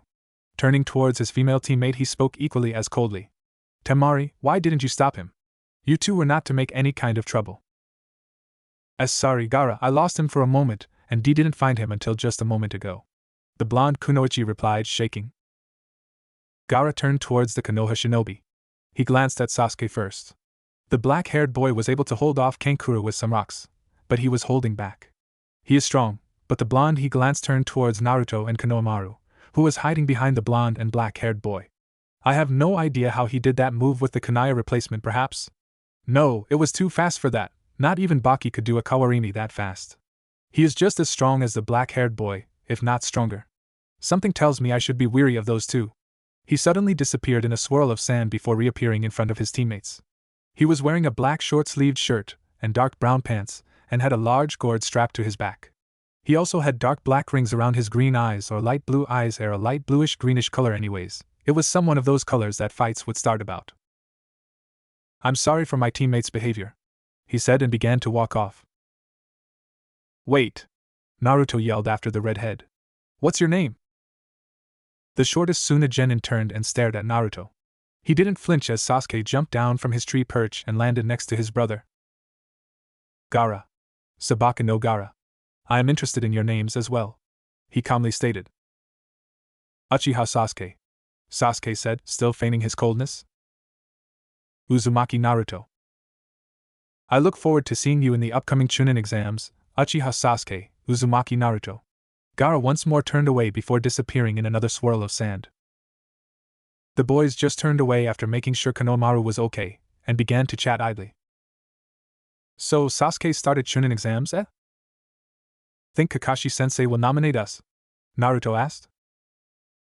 I bet if we hid the registration forms in one of those books he reads he would, Sasuke joked.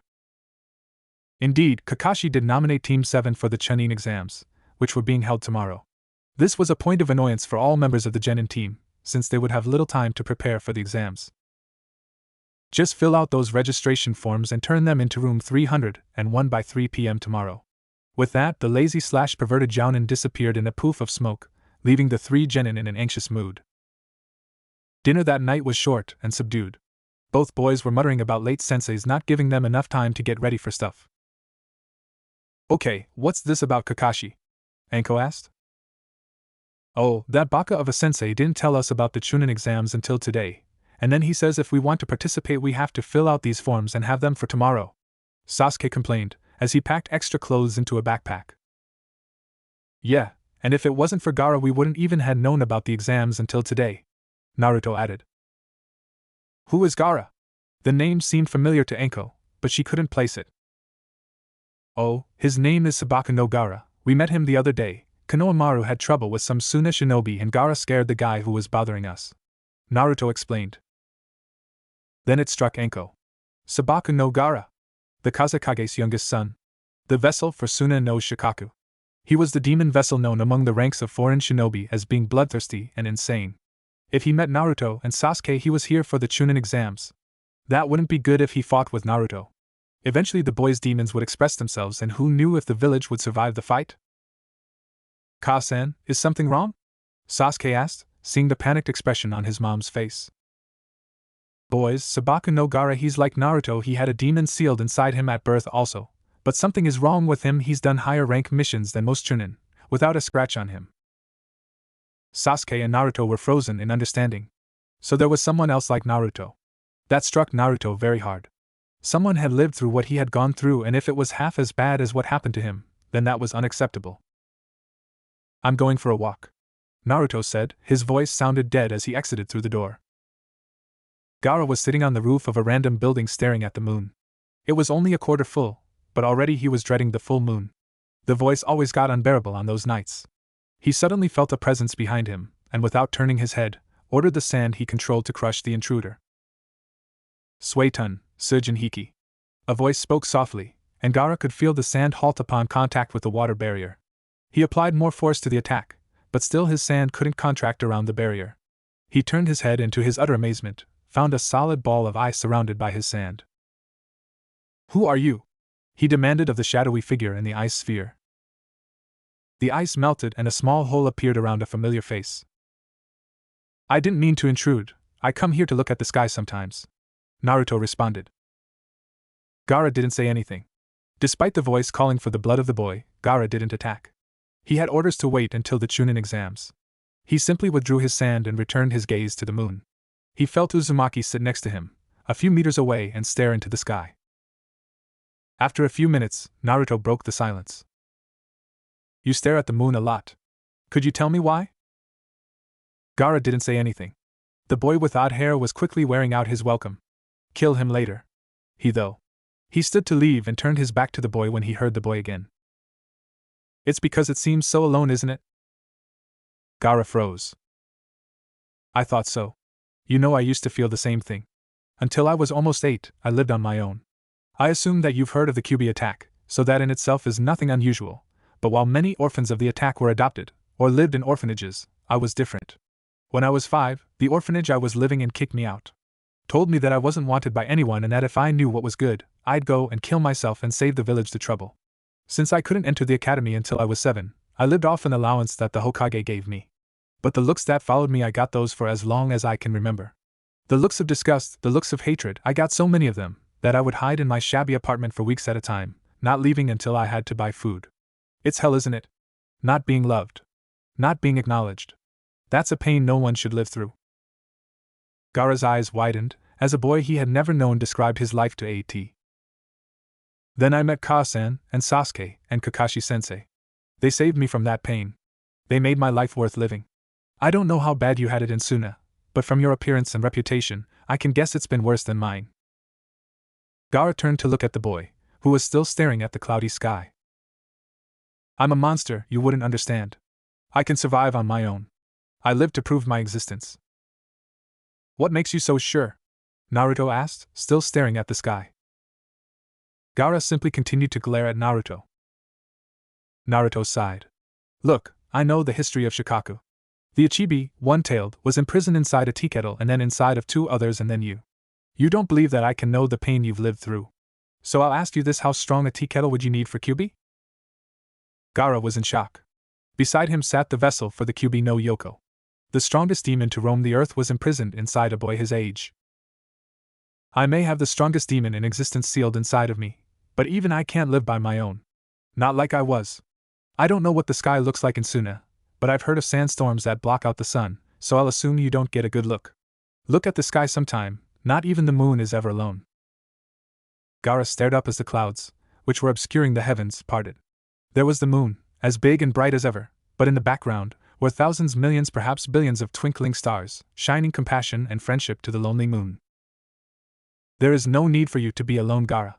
If you want, I'll be more than happy to be there for you when you need me." With that, Naruto leapt from the roof and headed home again.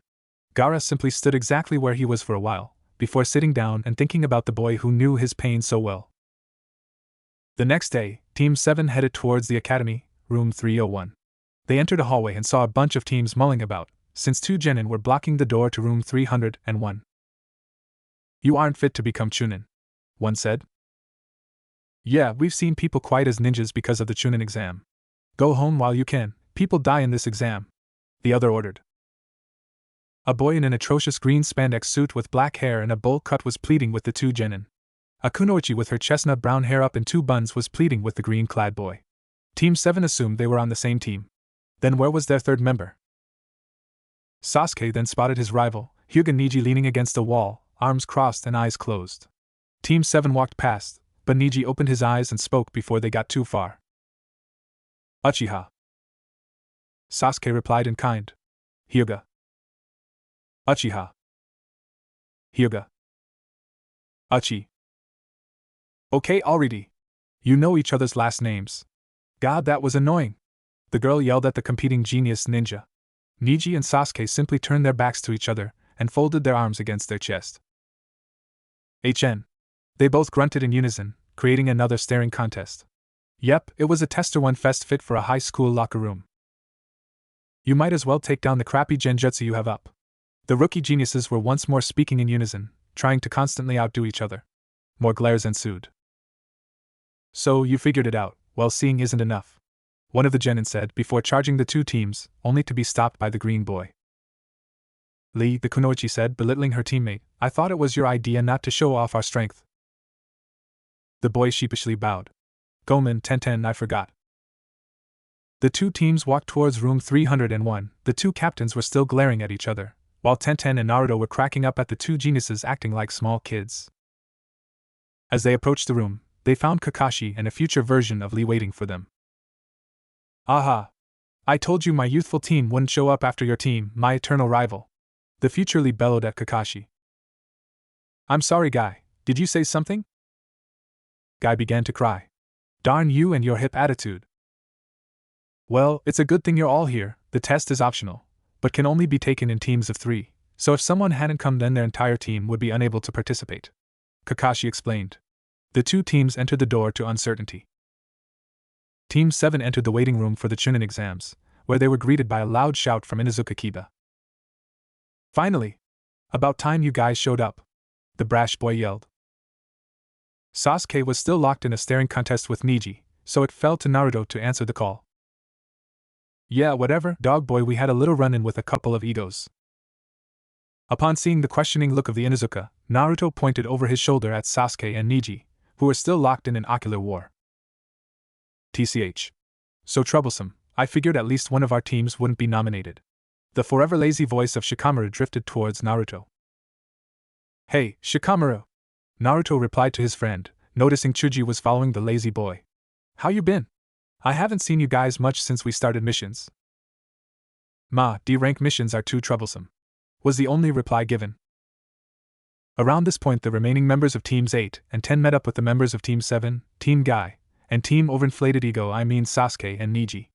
Yamanaka Ino immediately tired to latch herself to Sasuke, but the Uchiha was able to dodge the tackle, miraculously without blinking. Ino pig, you leave Sasuke-kun alone, Sakura growled and went over to her rival. Hey, you guys shouldn't draw attention to yourselves, a new voice said quietly. Everyone turned and took stock of the newcomer. He was dressed in dark purple except for a swatch of white around his abdomen. He had gray hair to rival Kakashi's and wore glasses. He wore his kunai holster on his right leg, and wore purple arm warmers that doubled as gloves and had metal plates attached to the back of the hand. Do you see that team over there? Those are the Rain Ninja. They have a certain reputation for being aggressive. Especially if they knew you were rookie genin. How did you dash? Ino was about to ask, before the new boy cut her off. This is my 7th time taking this exam. Since I didn't recognize you, I kinda figured it out. He sheepishly rubbed his head. My name's Yakushi Kabuto, by the way. Wow, so if this is your 7th time, then you must really suck, Kiba commented. Well, that's one way to look at it, Kabuto said sheepishly. Luckily there are a few good things that come when you take the test enough. For instance, I have collected information of all of the participating genin from previous exams. It was at this point that the gray-haired boy removed a deck of cards from his utility pouch and placed one face up on the ground where everyone could see it. These are the number of ninja taking part in the exam. Konoha has the most since we're hosting the exam, followed by Rain, Mist, Cloud, and Waterfall. Suna and the newly formed Sound Nation only sent one team, but that means they are probably the best in their villages. Yeah, well, we'll just beat them all, won't we, Akamaru? Kiba declared, earning stares from many of the surrounding teams. I wouldn't say that too loudly, Kabuto admonished. The team from Suna is composed of the Kazekage's children, so you can count on them having the best training possible, plus the youngest, Gaara. Well, I'll show you. He pulled out another card and everyone noticed it was blank. Hey, why is it blank? Ino asked. Well, the card will only respond to my chakra, so that way no one besides me can read them. He focused a bit of chakra into the card. A picture of Gaara came up, along with a chart for mission history, a space for notes, and a pentagram